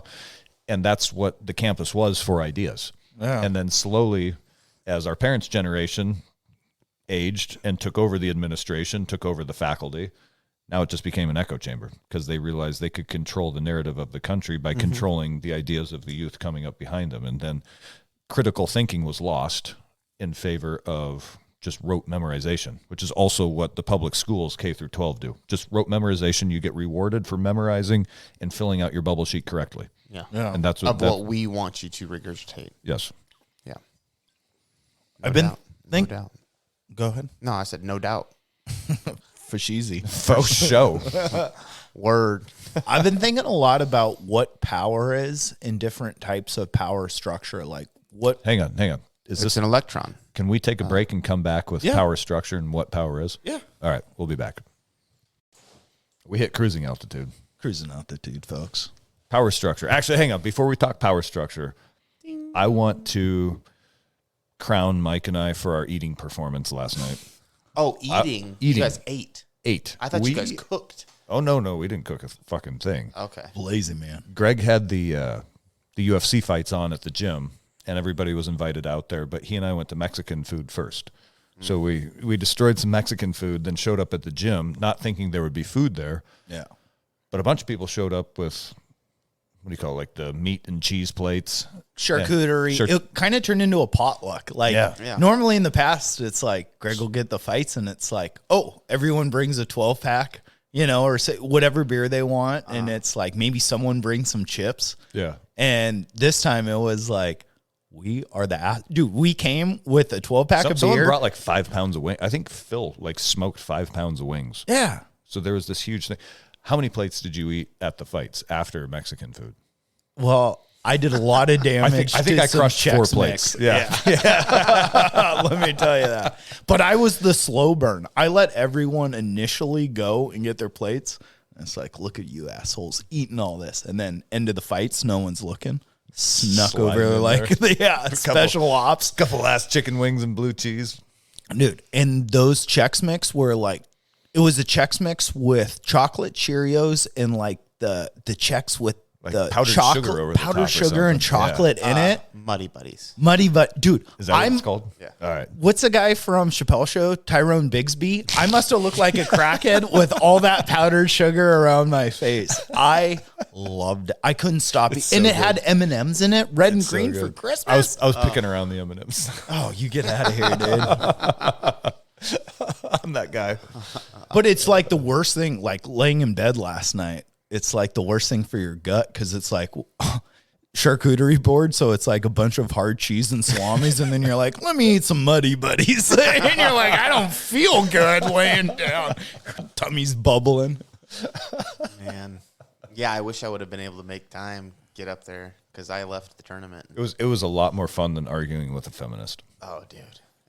I don't know. I think I just said A very manly feminist. I find joy in weird things. I wish I was there with you on that one. I wish part- I had, I actually was thinking I that wish I too. had a couple backup buddies because I was I was in the trenches by myself. You were deep I was in. out there behind enemy lines, just trying to get back. And yeah, You're accepting a dildo. You're like, I mean, yeah, you're making a lot of good points. It could fit. Yeah. let me see that thing. Too far. Yeah. Yeah, it was just not. It was not a good night. I mean, the tournament. It's never kids did night. awesome, and I was all on cloud 9. How long were you at that wrestling tournament? Weren't you there from dusk till dawn? Pretty much. Dawn till dusk? Yeah, we. No, longer than that I because the got days there. are short right now. I got there at 6. Yeah. You were there for like 12 hours. Yeah, I got there at 6 and left at like 8:30. Jesus. Oh, 14 and a half hours then. Yeah, and that's pretty standard. Do they pay you? Not like you'd think. Okay. High fives. Yeah, it's a labor of love. You know, Yeah. when you're coaching, you don't coach to make any money. Sure. Okay. I get paid, but it's like it covers gas really at the end of the year. Got it. Okay.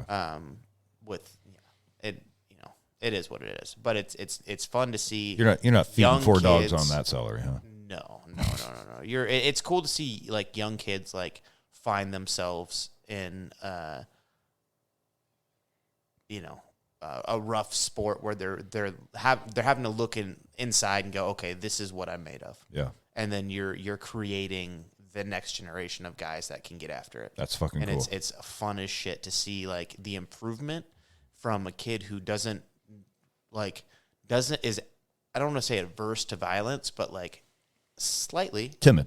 It's just what we said when you see guys walk into the gym and they don't They don't know how to use their muscle. Yeah. And they're like, okay, well, how do I push? Like, what's too rough? And then it's like, no, this is a physical sport. Yeah. And then like I'll have kids like jack each other in the chest, or I'll do it first, right? Like they'll be standing there and they'll like kind of like being soft hand, like, oh, please take that. God, that was his teeth. On a beer You bottle. opened that out with your teeth?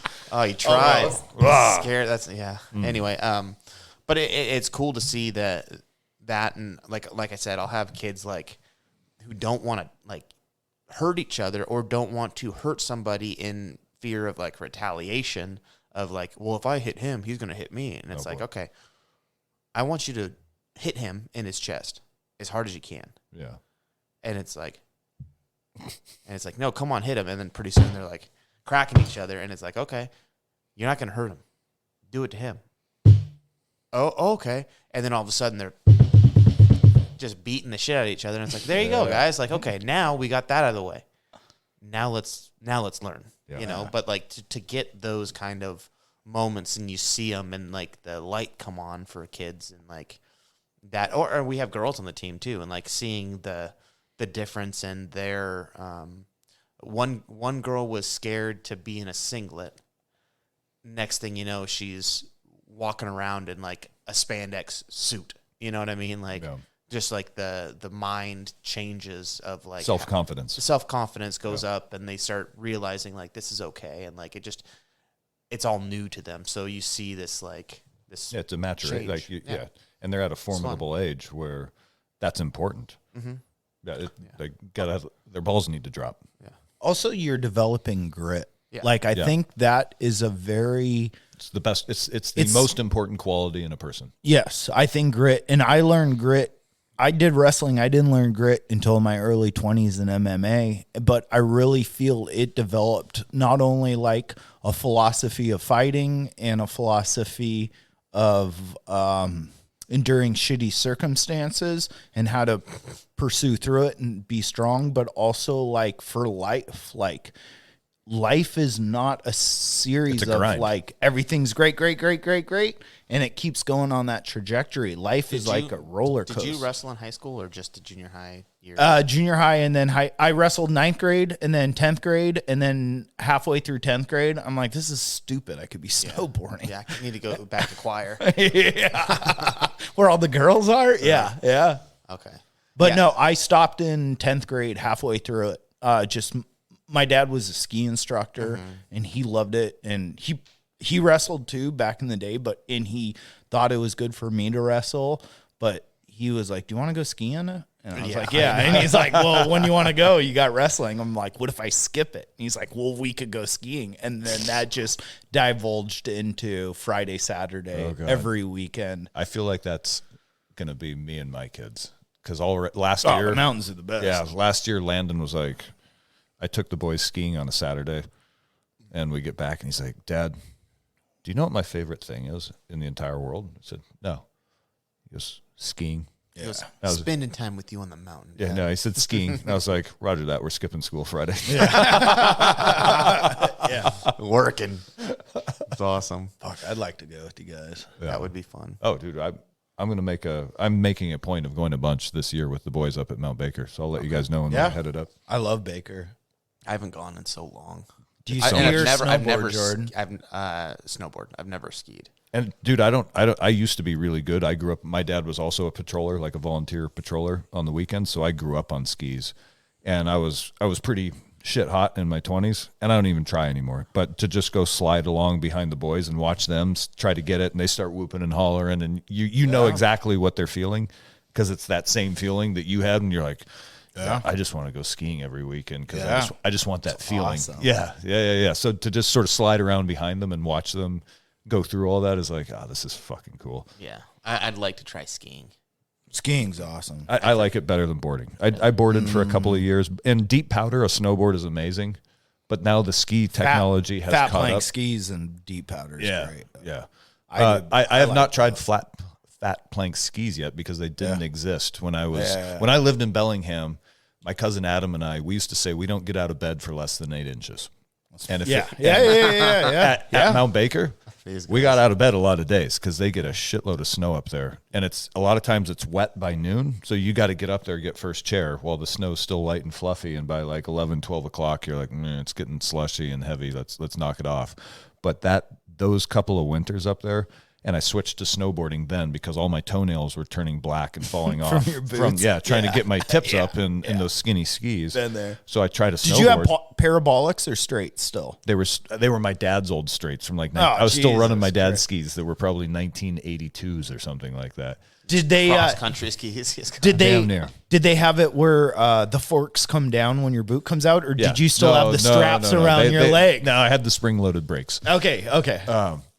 They were shit hot Rossignol's, buddy. Rossignol's amazing. And then I rented a board and tried that, and I was immediately hooked. So I spent a couple of years boarding, just chasing big powder, and that was fucking awesome. Oh, Mike's time in community college, I learned that to get like a season's pass at the mountains was $800, but if you were a student, it was like $275. Oh, nice. So register for A class and drop it.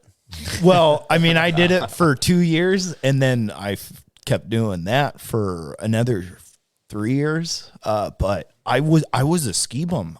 Even my work, I would work Saturdays so I could have Sunday, Monday off, which were the slowest days at the slopes. Everyone goes Saturday, but Sundays not. I mean, dude, the amount of bones I've broken in terrain parks. I went to snowboard camp in Oregon.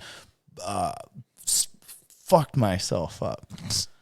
I never had any interest in the freestyle stuff. I always just liked big terrain and deep snow. Yeah. And I just like that sensation of surfing a cloud on and the steeper the better.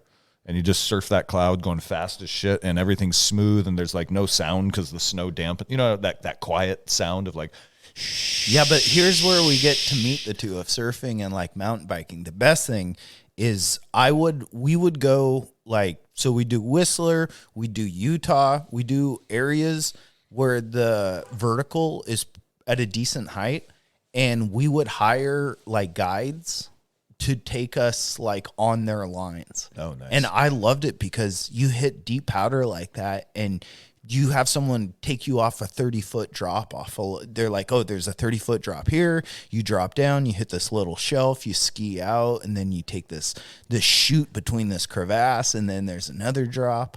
And there's a big parallel. Like the excitement I get from mountain biking when you go on some of those technical courses, snowboarding in the backcountry or skiing in the backcountry or doing some of those, it still hits those same kind of brain registers where it's like you're free. Yeah. Oh, dude. But it's also like I'm doing something beyond wild. I'm a sweet Ollie can as I do it, you know? Like when we go hunting, you know, and riding down, it's like I look at Tobin, it's like we're all riding down the same fucking trail, but he's tail whipping and doing little you're doing little moves, and that's what it's fun to do something that's kind of at heightened sense like that, but then also get good at it where you're like, watch his nose grab, as you do it. Yeah.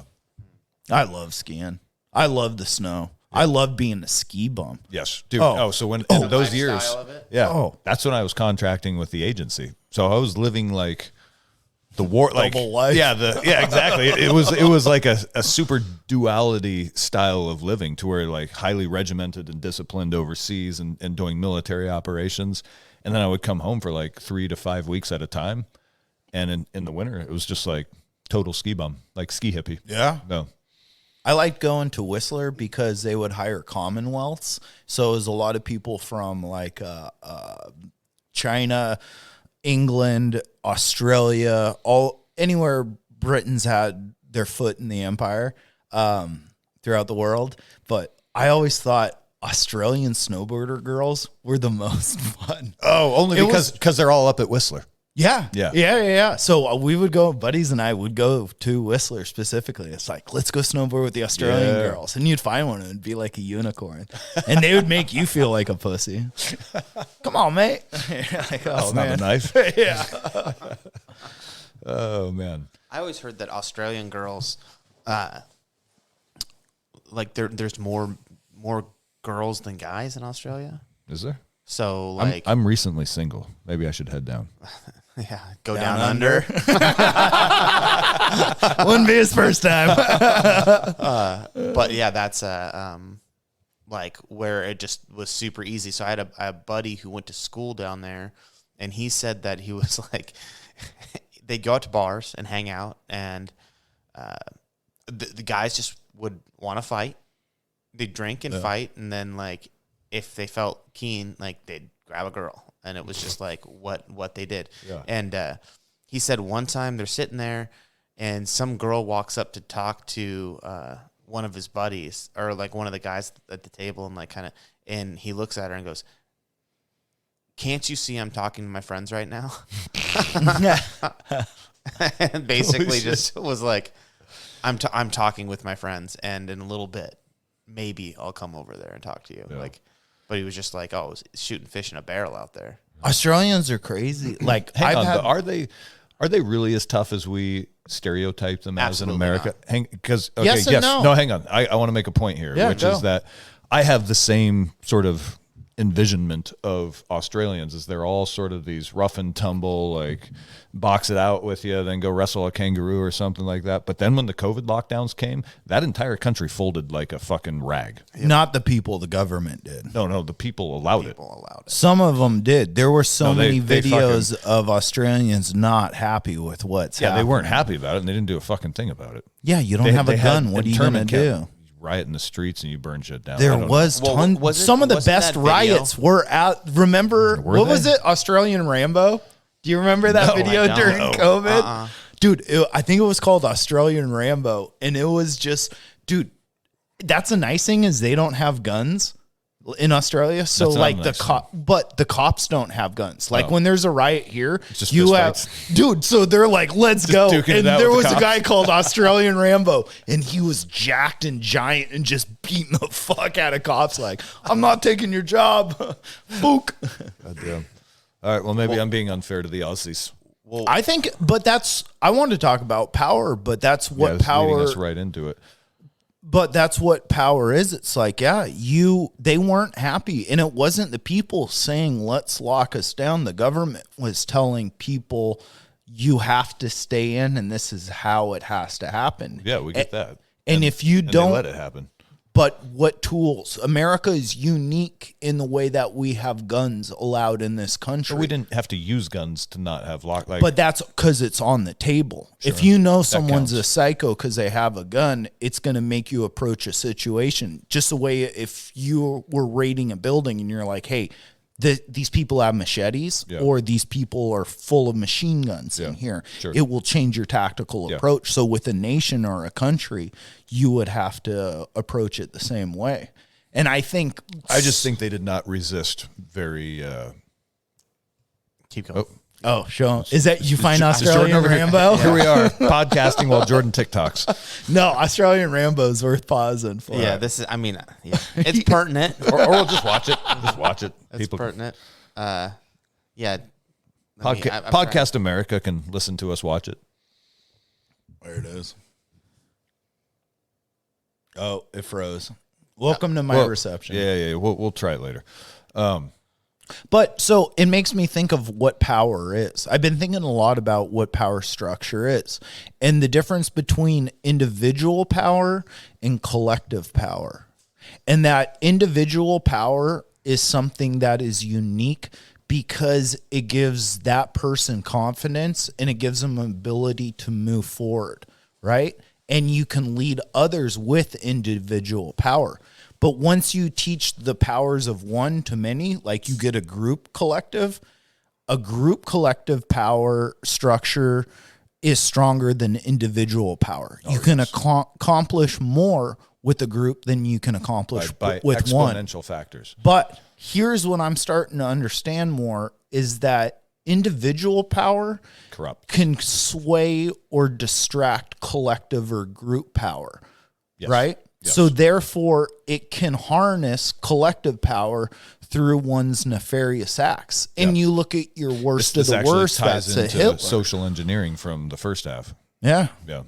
But just how power works and the fact that you're like, Australia was many people, they all could have ran out and started rioting. And I think a lot of Australians were not happy with how far their country went with I'm not talking about their feelings. I'm talking about their actions. Yeah. And their lack thereof.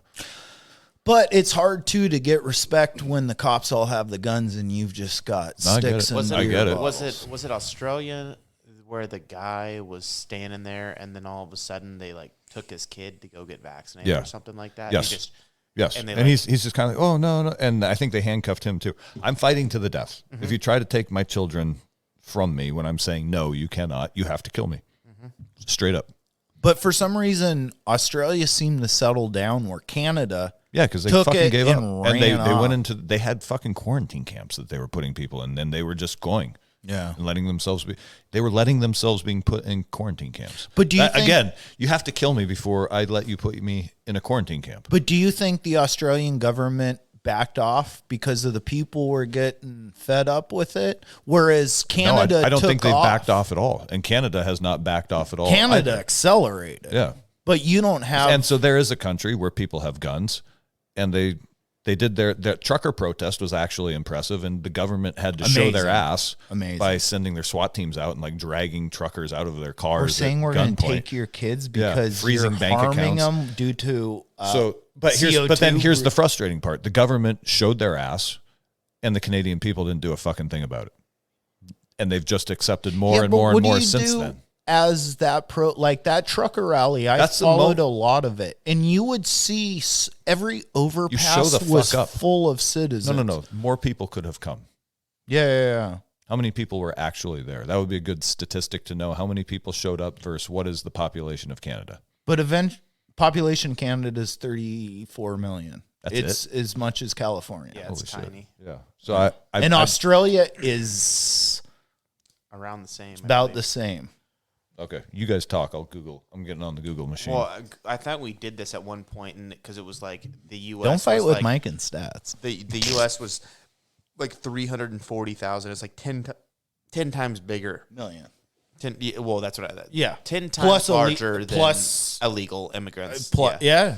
I mean, give it 10, 15. Yeah. Undocumented migrants, we'll call them. And that's not just saying it's South American or Mexican. That's saying that's it's Chinese from people. everywhere. Yeah. Those dirty Canadians coming from up north, like all over, dude. Jordan, if you want to be a smuggler, would you try and run across the southern border or the northern border? The northern border. And, would you say you're a lost Canadian smuggling maple syrup? Hey. Oh, sorry. Sorry. Hey. Yeah. Sorry. Sorry. Just trying to find some beers, hey? Some poutine. Okay, so I didn't find official numbers, but it said thousands. What? So the Canadian trucker protest was. Oh yeah, that was probably we'll say less than 50,000. Oh, you think it was in the tens of thousands? Yeah. For Toronto down. Either Toronto way, there. it's a good turnout, but it's not enough. Maybe it's thousands of And trucks. Yeah. Oh, you might be right. But anyway. Yeah. They had the perfect opportunity for everybody to show up. But the modern way in 2023 in the Western world is someone else will do something about it. But Canada, just like United States, is divided. Like a lot of people, the same way. Like a lot of people are like, dude, you're stupid for taking the vaccine and you're stupid for not taking it. Yeah. People had different approaches. And this makes me think a lot about that World War III discussion we had is like, the best way to destabilize someone is to be like, what you think is real is false. To be narrative, to tell someone that 2 + 2 doesn't equal 4, right? Well, now if one group believes that and another group doesn't believe it, well, it's like commonality can never be had on the simplest of levels. Yeah. Do you guys know the term balkanization? Mm-hmm. It refers to Yugoslavia in the 90s when it broke up into, Croatia, Serbia. Oh, God damn it. I'm missing one of them. Serbia, Croatia. Oh, Jesus Christ. And the other one. I'm so stupid. This one I have to pull up on a map because this is unacceptable. Serbia, Croatia. Is Croatia the one on the water? Beautiful. Oh, yeah. So is Bosnia. Krokop's from Croatia. He was special forces. I want to eat fish with Krokop. Yeah. Yeah. Macedonia. Serbia, Macedonia, Bosnia, Croatia. God, I think there might be one more. Or some shit. Latvia is just north. Oh boy. The Latvian Eagle. Latvia is not part of the Balkans. The former Yugoslav Republic. But anyway, it broke up into factions that all then fought the Civil War in the 90s. Serbs versus Muslims. Yeah. Kicking the Balkans. Yeah. Yeah. But I kind of see similar situation in the United States, which we're becoming sort of balkanized, right? Yeah. Yeah.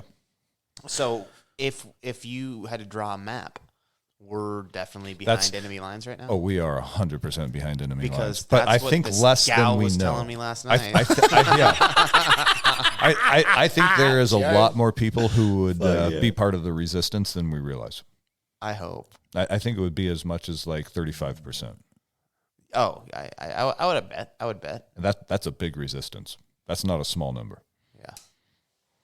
No, and the reality is, I think there's a lot of that is like heavy city-centered areas, right? Like, it doesn't. You don't. Did I say Albania? No, but okay. So let me tell you guys a story from Iraq, because I had a guy on my team, actually one of the best guys I ever worked with, who was Serbian by birth and had come to the United States and served a full career in the Marine Corps, and then was working on the GRS contract. And there were Albanian coalition soldiers on the base in Mosul, and they ran one of the gates that let us off the fob out into the city. And so every once in a while we would use that gate. And because he spoke Albanian, he would go with us, and it was always kind of like, this could go sideways, because he grew up in Serbia like most of his childhood, and Serbians and Albanians hate each other. And so there was a day where he and I had to go out to the gate because we were having something delivered there, just the two of us. And so he's like, I'll go talk to these guys and let them know what's going on. Okay, cool. I sit in the little Hilux truck, and he walks up to them and he starts talking to the guy, and I see the guy stiffen and kind of put his hand on his AK-47. I was like, oh shit, what did he just say to that guy? And then I saw all his buddies who are also helping man all the guard positions start to like kind of look and be like, hey, what the fuck? Like they're kind of stiffening up and grabbing their guns a little closer.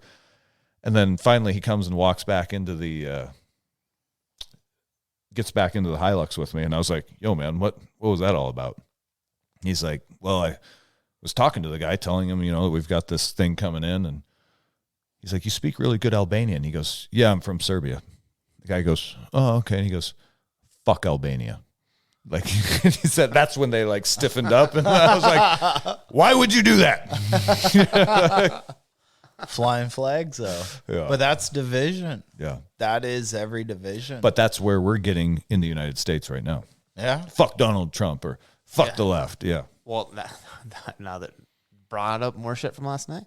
Yeah, there you go. Let's hear it. She goes, this fucking bit. And the fact I'm giving it this much energy, she goes, well, because I'm wearing the... Hang on. She doesn't even know it, but she gave the Enlightened Neanderthals an episode. Yeah. Well, and I'm going to start reading the Bible more. Thank you, Hannah. Which she has a problem with, apparently. So Hannah or the Bible? She's got a problem with all of it. Yeah. Herself included. She's got a lot of problems. But yeah, so I have that hat on, and she was like, well, you're against us because, the Bible's against gays. And this is my girlfriend. Like we're together. We're a couple. We're gay. And I was like, oh, okay. Like, I mean, I don't know what you want me to tell you. Like, it's my favorite genre of porn. Yeah. And I was like, I get it. I fucking get it. I like it too. Yeah. And she was like, well, that'd be like me. Like if I had like a mega hat on, I'd be like, what would you say to that? And I was like, I like your hat. she like at that point, she's like, I need to leave. And you triggered her? Oh yeah, she had to fucking walk off. This conversation was like, that's amazing. Like 4 or 5 different conversations. And right there, we're back to where living in your echo chamber makes you intellectually and emotionally weak. She couldn't handle you saying that. No. I was just trying to like, at first I was like, fuck this bitch. And then I was like, be nice. Yeah. Now I'm kind of interested in the conversation. Yeah. Now I'm kind of fucking chasing this like anger fucking high. Devil's advocate. Yeah, dude. This is what I love. Yeah. Her, and she was like, I was like, you're like attacking me for this, but like, why? There's no reason for it. And she was like, I just like seeing you squirm. I was like, okay. Like, I mean, I'm just trying to, I'm trying to be nice, but we just kept having that conversation, But what do? You buy this bitch a beer and move on. You talk to her. It was. I think when I started talking about the willingness to try mushrooms, and I was like, this is the journey I'm on and where I'm at in life, and you're giving me a hard time for me being a human, and you're like all this accepting bullshit that the left always preaches, but I'm here just trying to live my life, support a buddy, believe in his cause, believe in being prepared. Because I was like, well, basically it means whatever the deal means. Proverbs 22:3 is like, if you predict a problem, get prepared for it. Yeah, if there's an issue and you're wise about it, you're going to see it coming. You are going to prepare for that issue. Take mitigating action. And you will fucking be good. And if you're not, you'll see it coming and you'll just think, hey, I'm going to be fine either way. And you just walk into it and you pay for the consequences. Yep. And that's what the fucking proverb is saying. And they're like, well, that makes sense for everybody. And I was like, yeah. Yeah, exactly. The Bible has a lot of good stuff in it. Yeah. Like, you don't have to know that, like, there's a lot of good things gleaned from common sense shit, right? that you think is common sense, but You know what? someone fucking read the Bible at one point, and that is now why you think the way you think. Do you So hang fuck on? yourself. Hang on, real quick. Have you read the Bible before? Verses here and there. Okay, I haven't not- either. Next book. Yeah. No. So when we finish Immense I World, got do Bhagavad Gita. Bible's boring. Or Nope. if you do the Torah, do the Jewish. Old World Testament, new. listen, dude. I read your Listen. fucking time books. Yeah. Now you want me to read Hebrew? New Testament sucks. Old Testament is the way, but that's what the Torah Maybe we should do is. both, Yeah. old and new. Dude, if you want a real mindfuck, do the Bhagavad Gita. We'll talk The about what? Krishna turns into a million like people and has sex with like a million women at once while playing the So flute. you're saying this person masturbates? yeah. Krishna does it all all. the same. The Bhagavad Gita is awesome. If they turn into that many people and then they do that with those people, that's just masturbation. Yeah. A No, sin. because he's with a bunch of women. Dude, Hinduism is fucking awesome. Is it? I hate it because it's a caste system. Any religion that What's goes a caste system? so like a caste system is lords and serfs, yeah, but you can do like- it upper like class, middle religious. class. Yeah, you can do it So like religiously. reality. But where you're fixed, like one Yeah. of the benefits of capitalism that we have in this country is you have upward mobility, where you Yep. you can be born poor, work yourself to middle class, and then keep open a business. They're trying make to your stop way. that shit, Yes, though, oh aren't yes, they? yes they are. But the caste system means if you're born a serf, you have no chance of ever becoming anything but a serf. So in religion terms too, like if you're born So a what rock, does that mean for somebody? If you were born into a position that you are, do you think that there's some relief there, where you guys, I am being all I can be, Yeah. and how do like you, I'm how going do to you, be this for Yeah, I because- think it crushes motivation, because at some point you go, well, this Yeah. is all it'll ever be. So why try? But do you think that they have? I think there's that's gotta why be we get highs and innovation. lows in their life, regardless. I'm right? sure there's time. Well, listen, That's bro. why- The number of times I want to quit everything I'm doing and this. stop doing it because it's just so much work and it's crushing and it's exhausting. Yes. But I keep going. Yeah. And there's times when I'm like, I should just close Training Northwest, tell the guy who's in charge of us I'm not going to run work anymore. I'm just going to be a journeyman and work with tools.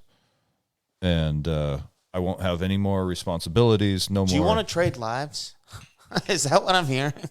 No, but then at the end of the day, like, no, because I have ambition. So Oh, fuck you. we live in a system that rewards ambition. So I can go put my energy toward these other things, even though it's a pain in the ass sometimes.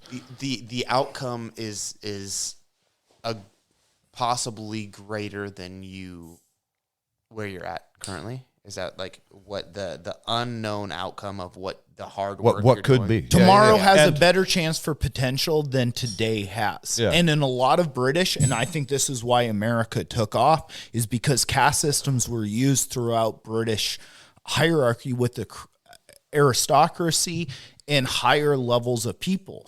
If I'm a noble, you're always going to be a peasant. Sorry, Where guys. the American spirit was like, and more so it fosters innovation, where if you're a guy Yes. who's like, you're an old, you're a tinkerer, you've got a garage and you're like, I think I could make a jet engine. Yeah. Like, I think I could make a superior jet engine. You're Can't like, do you that know in what? Britain. Fuck it. I'm going to get, yeah, exactly. Yeah. But here you can, and you can end up as the chief executive of, the next Skunk Boeing. Works. Yeah. Yeah, Or whatever. whatever you want. Something, whatever you started in your garage. But caste systems for religion it's that same thing. So it's like saying I'm a priest and you're just a peasant and you're trying to find God. Well, I'm always going to be better than you because I have a higher connection. So this same thing that we've done through education, through jobs, my title dictates me to be better. People have done in religion throughout history. And Hinduism is one of the oldest religions. And I find it fascinating because they do kind of use a sense of caste in it. Britain has huge occupation in India. It hit way harder when that happened. But that's their Bible is the Veda, the Bhagavad Gitas, and all the Vedic texts. But I think I want to finish my point. but Keep you were going, getting yeah. excited, so let's go. No, you're that. good. But it carries over to from religion to culture, and that's what government was. But to answer Jordan's question, yes, there are times when I wish I just knew this is all I got. This is as good as it gets, so I can just go be a journeyman and never worry about moving up in the world. But the fact that the opportunity exists to work hard and build something that's my own and make it hopefully become my livelihood at some point. But do you think that those people can't work hard in other ways in life? They can, but the difference is the reward. So if the only thing I could ever do is just work overtime as a journeyman, and I'm constantly just working to better the owner of the company, right? At the end of the day, there's one beneficiary of all of our combined energy. Everybody who works at that company, there's one person at the top who, at the very end of the day, he benefits from all our spent energy, and we accept that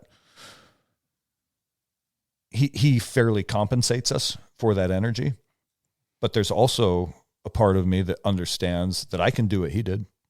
Yeah. You know what I mean? Like, all I got to do is do it. Yeah. All I got to just got to get out there and start trying.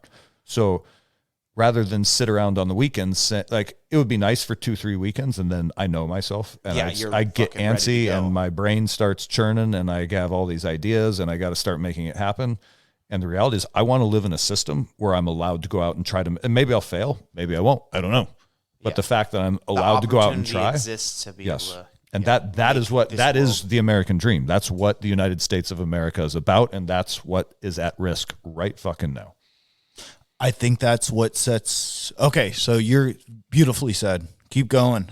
You're on a very good trajectory, because it's like, look at what government was in the past. It was religion, and religion has turned into government, and government has all the same old tendencies. And if you look at like what separated America was this free independent, where if you work hard, you are this person.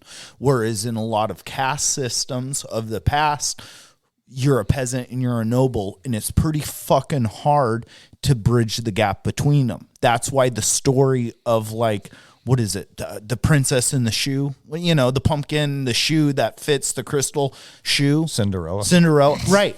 But what is that? That's taking a common person, and all of a sudden they're noble and they're seen that way. That is the caste system through storytelling.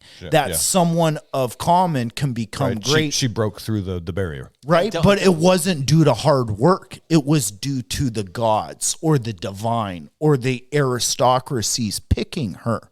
Whereas America is the idea that your divinity is through the effort you put in. Yes. Creating a great product changes you into being recognized.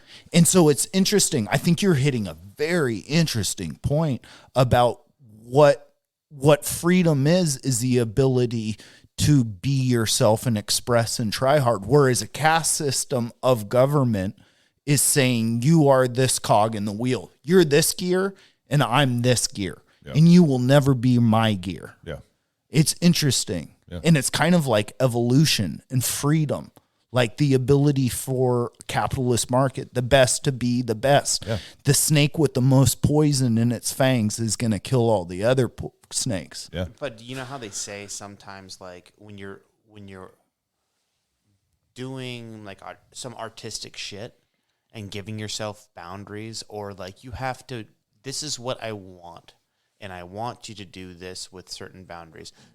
At that point, there's a freedom to now accepting it and moving through, being creative with what the circumstances are given.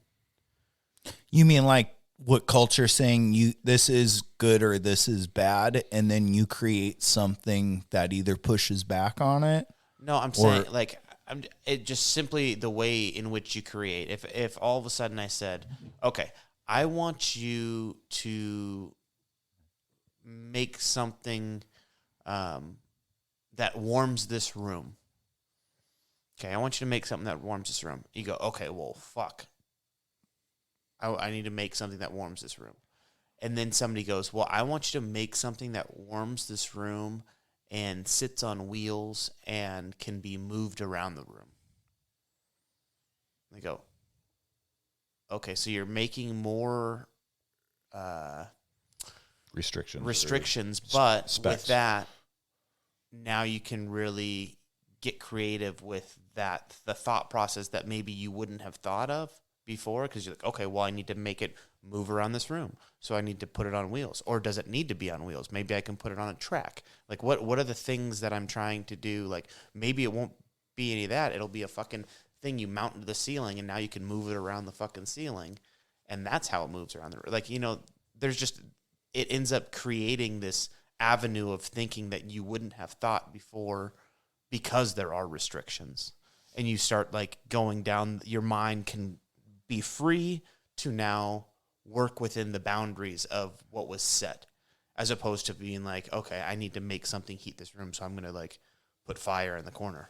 Well, I think that is what a lot of art is oppression, right? When the best art, like, yes, a free and open society is nice, but the best art throughout time is not like Greek or Roman, when you had maybe people with the ability to be free and to practice stuff. For some reason, philosophy and mathematics and a lot of sciences come from it. But the best art always comes through pain and tragedy.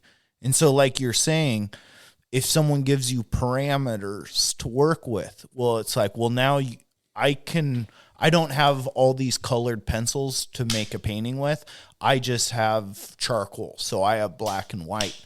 And when the best people are presented with, I'm taking away all your crayons and I'm just giving you a black one, after time, for some reason, it seems like the best art's always created in black and white through that, right? And that's what kind of repression is to me through culture and society. But then that also gives you the creativity to go, well, maybe I'm not going to use fucking a crayon anymore. Maybe I'm not going to use coal. Maybe I'm going to use fucking stacking stones. Yeah, I'm going to start shaping bronze. Maybe I'm going to use whatever I can, or maybe I'll go outside and figure out how to make some pigment to add color to my fucking art. But that's what I mean, like, it creates a boundary that now you can push against to move that boundary, or move within, because ideas need to be pushed against to get stronger, just like we said earlier. So that's why, like, if you lived in an artistic bubble where nobody ever pushed the edges of that, sometimes it sucks when you push the edge of the bubble and people are like, that's garbage. But sometimes people go, holy shit, that's amazing. Yeah. And if nobody ever pushed the edge of the bubble would never move. But that's everything. I mean, that's evolution. Yeah. I mean, if you have bigger as predators. far as the caste system, though. Yeah. Okay. When you go so sorry, dude. Yeah, when you go through that and you go, okay, well, you are this and that is all you'll ever be. And you go, okay, well, I am this and this is, I have the freedom to do this stuff within this boundary. Granted, I'm not saying I am an advocate at all for somebody controlling somebody else. But if you were like, all I got to be is this, right? I'm killing it at this. I am this life cog simpler. In the world. All I have to do is do this. I have the world I live in, and it's this, and I have to wake up and get this done, and that's that. And then I can be free to think my shit, my stuff. Like, it's free to be able. And maybe I'm thinking there's more freedoms that these people have, or in that. No. When you're stuck in that caste system, you can't do much creation of your own. And something I've kind of realized lately is that I always think of, like, what is a creative person? An artist. But actually, there's a lot of other ways to be creative, like business. So it struck me the other day. I'm driving home. I'm like, oh, Training Northwest is a creation. Yeah. Because there was nothing, and now there's something. Yeah. And it's something that is actually growing viable. And moving and right. And it creates commerce, and it's like, oh, this is how the economy works. Where there was nothing, I've created something that actually has implements an exchange of value, and is working for all parties. And that's why, and then I get really mad at the government, because then I'm like, and now they're leeching on this thing that I created from nothing. They now leech off of me and take from me. It's fucking wild. But then, because we're in a caste system. Oh, damn near. Yeah. We are damn near in a caste. Damn near. We're figuring shit out. Jordan, beautiful. Just saying. Fucking A. Yeah. You know? Yeah. So that's... But it was just sort of like, to me, it was like, oh, duh, idiot. There's more ways to create than art and music. Yes, right? yes. Like you can be a business person who creates something from nothing by starting a business that is successful. Yeah. You can draw a circle in the dirt, and guess what? Yeah. You just created something. Yeah. What is that? A fucking problem for an ant and a fucking, you know what I mean? Like there's tons of shit you can do, and just every move you make, you're creating something. Yeah. Jordan, you just gave Mike Zedong so much fire all of a sudden. Oh no. Because all right, throw a beer at him. The idea of Mike Zedong is to give the power to all the people. And if we do live in a caste system of government, then the higher officials are always going to be the higher officials, and we'll always be the people. It's like, well, if a caste system is enacted, a caste system is set to keep the lower people on the bottom and the higher people on the top. You think of it in religious terms, you're a peasant, you just do the daily works. I'm a priest, I talk to God, I'm better. Right? So put that in government terms. We're the people that constantly have to do the work to pay the government, to be the elite, to be the person. We're giving them the money to talk to God. God has a fee. It's a 1-900 number. And if you want to talk to God, it costs money. 1-900 Wet Boys with a Z. Hard Body Boys, actually. Thanks, Pello. That'll go direct to Mike Kozak's cell phone.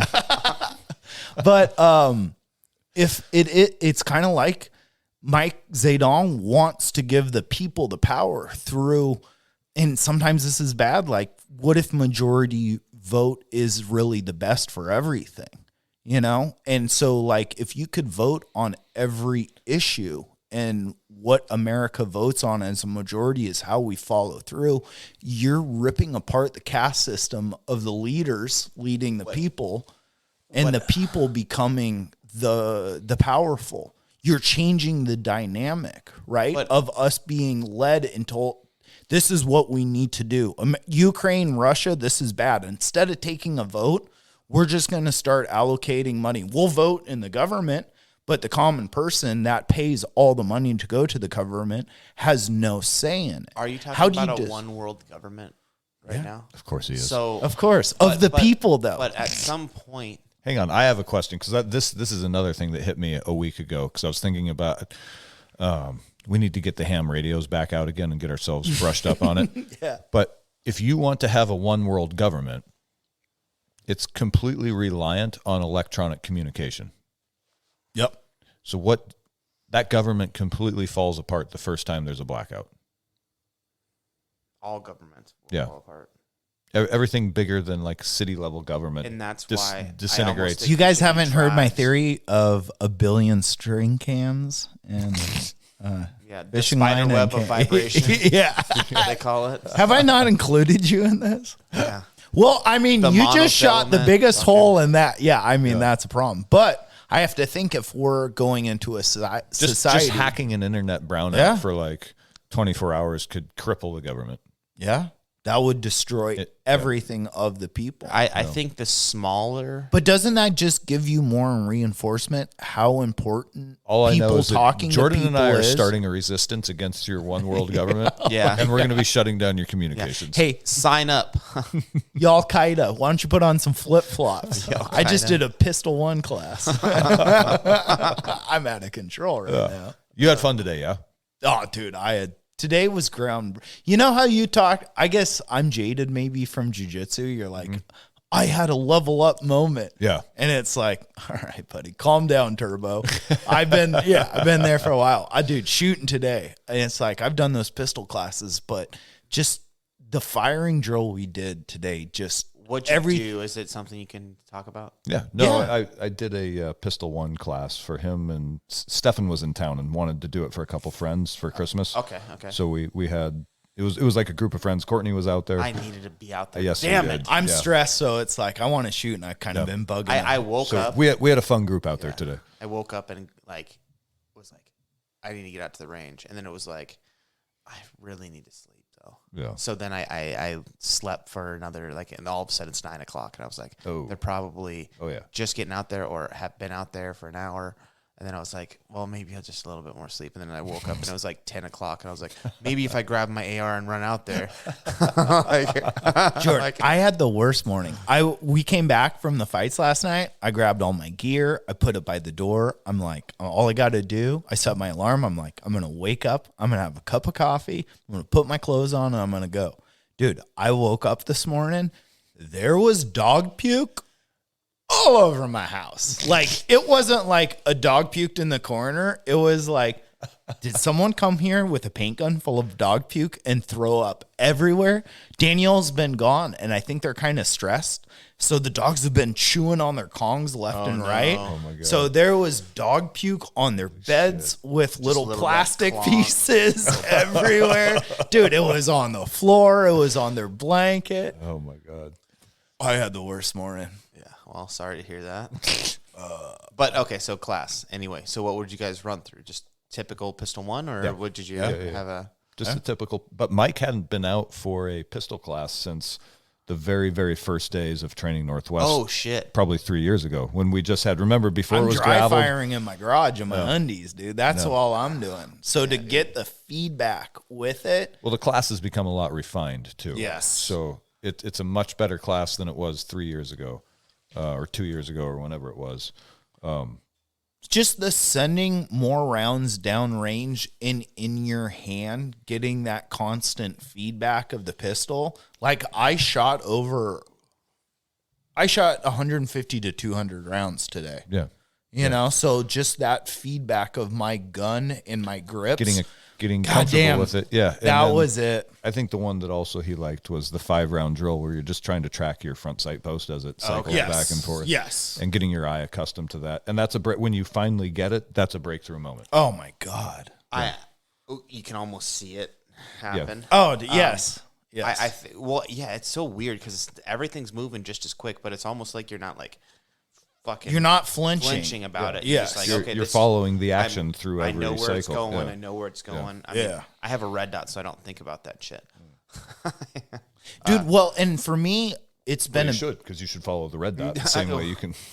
But it's been a bitch because my Glock had normal Glock small sights, and I'm like, I want to get night sights on them, and all my sights are blown up bigger because they have that because we're in our trinium 40s. Painted on them. Because we're in our 40s. Yeah. Because shit's getting harder to see. I use the same big dots too now, Michael. But like for archery, it's like, think of your pin in your peephole. If you want to miss small, you aim small. So everything's smaller. Now I have these big sights, and if I move my gun just a millimeter, it's feet down the range, you know? So like I work so much harder today on being squared up. Yeah. Like thinking how much you were talking fight stance. All I was doing was footing. Today was foot and stance. And you were like, point your thumbs, and if my body's square, everything goes there. Yeah. And today, so much shit just click, click, click, click. And I had such a great day of shooting. Yep. The classes have gotten much more refined since the early days, and I feel like the quality of instruction has gone up like 2-3-fold. So. It seems like you're picking up on, instead of like searching through somebody, like, okay, you're picking up on certain things quicker that I've seen. Like when people are shooting, you're correcting. Finding deficiencies. Yeah, finding those deficiencies. And maybe it's because it's like, oh, I've seen this same shit. So there's only, it's literally like one of three things. Yeah. But you're here you go, change this, and then all of a sudden, because I'll hear it, and they're like, oh, yeah, and it's like, oh shit, okay, cool. Yeah. But that's the nice thing about having someone that's a master. Like in jiu-jitsu, doing like the beginners class, I really enjoy helping out with them because it's like, dude, I've done this for so long. I can tell if you're putting too much weight on your big toe compared to like letting your toes rest. Like I can tell what an inch off over someone is. And so when you get people that are like, hey man, this is everything that's fucking you up, sit your weight over your hips 3 inches back, and you're like, oh my God, everything lines up. But it's like, that's what good, and like I said earlier, we're jaded. I think we do have a lot of good leadership. We and live in a strong community people. of excellence. Yeah. And that's what we talked about a couple episodes ago on like wanting to bring that to Training Northwest is that we live in that martial arts community where people believe in excellence. Yeah. There's a, like, it's interesting with like the gym and the group of people that have been like coming around, because like everybody's got a black belt in something. Yeah. And because they come and maybe they're not the best at jiu-jitsu, but like all of a sudden, you know, Toby can show us how to shoot like a motherfucker. And then like you got Sean Baker, you know, you got guys like that, and you got guys like Will, who he's able to fucking coach like super, super good, and like all the shit that he does. And then you got our buddy, I won't say his name, who does all the cyber security stuff. That's what I was gonna say. Yeah. But to that level of like, we have a group that talks enough to where you can find out all the little. We were laughing about this last night because we were talking about how much fun the gym is and the cast of characters. And I was telling Greg, I was like, we said this on the podcast a couple weeks ago where, you know, our jiu-jitsu gym has like this nice facility, and our jiu-jitsu gym has a sauna, and our jiu-jitsu gym has a cold plunge. And we even have a fucking shaman. How many jiu-jitsu gyms in the United States of America have a shaman? Yeah. I'm pretty sure it's just Electric North. But I was serenaded last night, and I felt pretty alive. Yeah. It felt good. It is cool. And I'm going to start calling him the Electric North Shaman. Oh, he is? Yeah, he's a shaman, dude. So, but we literally, in our fucking weird little eccentric community, we got a guy for that. Yeah, no shit. Yeah. Maybe that's what our gym should be called instead of Electric North. We got a guy for that. We got a guy for that. Jiu-jitsu. Yeah, it's fun. It is definitely interesting. Like, and there are other jiu-jitsu gyms certainly that like have that. They have character. There's a lot of them that have character. Yeah. Oh yeah. But even if this goes nowhere in life, if in my 80s I can look so much back fun. and be like, we had so much fun. damn, that was a nuts time of my life with a bunch of cool motherfuckers. Yeah. What a life I've lived. Yeah. No, there's definitely the cast of characters, like you said, is vast and interesting. And as you start peeling back the layers, it's like, holy shit. Like I remember sitting there and hearing about the security and hacking and all this other crazy shit. Yeah. I was just like, holy Lord! We're not talking surface level. No, we're talking I was hearing a deep fucking story double black that was bag. like, what movie are you talking about? Yeah. That kind of shit. It was like, holy fuck. Yeah. So, and that's a lot of different people have. But you have to stories. think like if what we do is trying to refine our skills, like you're gonna attract people that just throughout life try and just refine that, being a motherfucker, being the best at what I am. And it is nice to like, not only is it a team assassins on the map, but it's like a team of assassins on life. Like people sometimes that are I just feel like I don't belong because I've only done the jiu-jitsu shit, the mat stuff. So I'm good I at the hear mat ya. shit, and then I turn around and I look at other people that have had life experiences that have done things that like I find so fucking fascinating. And it's like, what'd you do? And it's like, I wrestled at a mediocre level my whole life, so I can do it well now. Yeah, but you do realize you're a good coach. And that's important. Well, so I've only seen it one time. That day we were in the sauna and you couldn't help, like Jordan couldn't help himself. He had to get out of the sauna and go teach a 10-minute lesson for the guys who were doing no-gi class at the time. Yeah. And it was like, look at this motherfucker go. Yeah. And I know when we were actually talking about you last night because you're tied up with high school wrestling right now, but when wrestling season opens, you should really talk to Greg about taking a more active role at the gym as far as like once a week teaching takedowns. Yeah. I want to do that, and I'm going to try and see if the guys won't come in. A bunch of my kids. If you had a takedown seminar on a Saturday, it would be a packed house. Yeah, it'd be fun. It would be standing room only on that mat. Yeah, we'll do something like that for sure. I mean, I know that I've talked about it, and I've done a couple little things like with Danny and stuff like that. Mm-hmm. But there will be some of that happening, and I enjoy it. But like that is, I think everybody kind of feels like maybe where they look back and they go, okay, my life has been this, but look at all this other shit. Like I want to. There's so many. You're also only 33. I know, but there's so time to kick the I'm donkey in the 34, ass. dude. I'm 34, so it's over. So I wish I had started at 34 doing my own thing, but the only way to start is to start. Though. You started when Not you were at 19, 34. and you got into the military, and it took you down a fucking crazy just rabbit chased hole. Adventures. But that's what Training Northwest is. That is now a thing of that. But you can chase adventure without going in the military. 100%. I am just saying that like when I look at all the cool shit that we have access to, it's like I can show you how to improve what it is we're here to improve. Yeah. Like at this gym, and I feel very lucky being like well versed in like grappling because I've been doing it for so long. So I can give value to the gym and the actual here at the gym. I can do this for you, and it's pertinent to what we're doing at the gym. Yeah. But when we start talking to different people at the gym and the experiences they've had outside of the gym, it is very fucking cool to me to be able to like look around and go,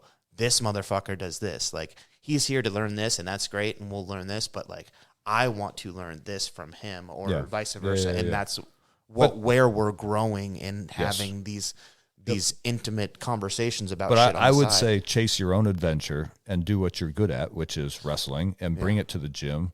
Teach seminar. I bet within a year you could be filling Saturday seminars and renting mat rooms wherever you need to go, and teaching like takedown clinics. I appreciate that, but yes, you can, bro. Everyone, motherfuckers out there. That's true, but there's people who shoot better than me. Yeah, but I own a range and I teach classes. Yeah. You know what I mean? They don't teach classes. No, 100%. And quite frankly, I'm not teaching people to be expert level competition shooters. I'm teaching people to be basic trained citizens, which is probably the most important. Yeah. You know, but like as far as all that shit goes, I'm just waiting for a pilot to come through. I know. Jordan and I have been shopping bush planes. This shit is going to happen at some point. I mean, that's the kind of thing. Like that, I think that is truly the next adventure I'm chasing is a pilot's license. Pilot's license. I'm with you, brother. So like, as far as all this different shit, and I guarantee in the next 6 months we'll have a fucking pilot guy that we're going to be talking to. Somebody will. Theo. Theo, yeah, there you go. Theo's a pilot. Boom, there you go. Done. Never mind. We already found taken one. care of. Yeah. And he's a bush pilot. I think he's done some flying. Yeah. There you go, Theo. All right, guys. I think we got to call Theo. We're going to talk about pilot license or flying lessons or whatever the fuck, and we'll catch you next time.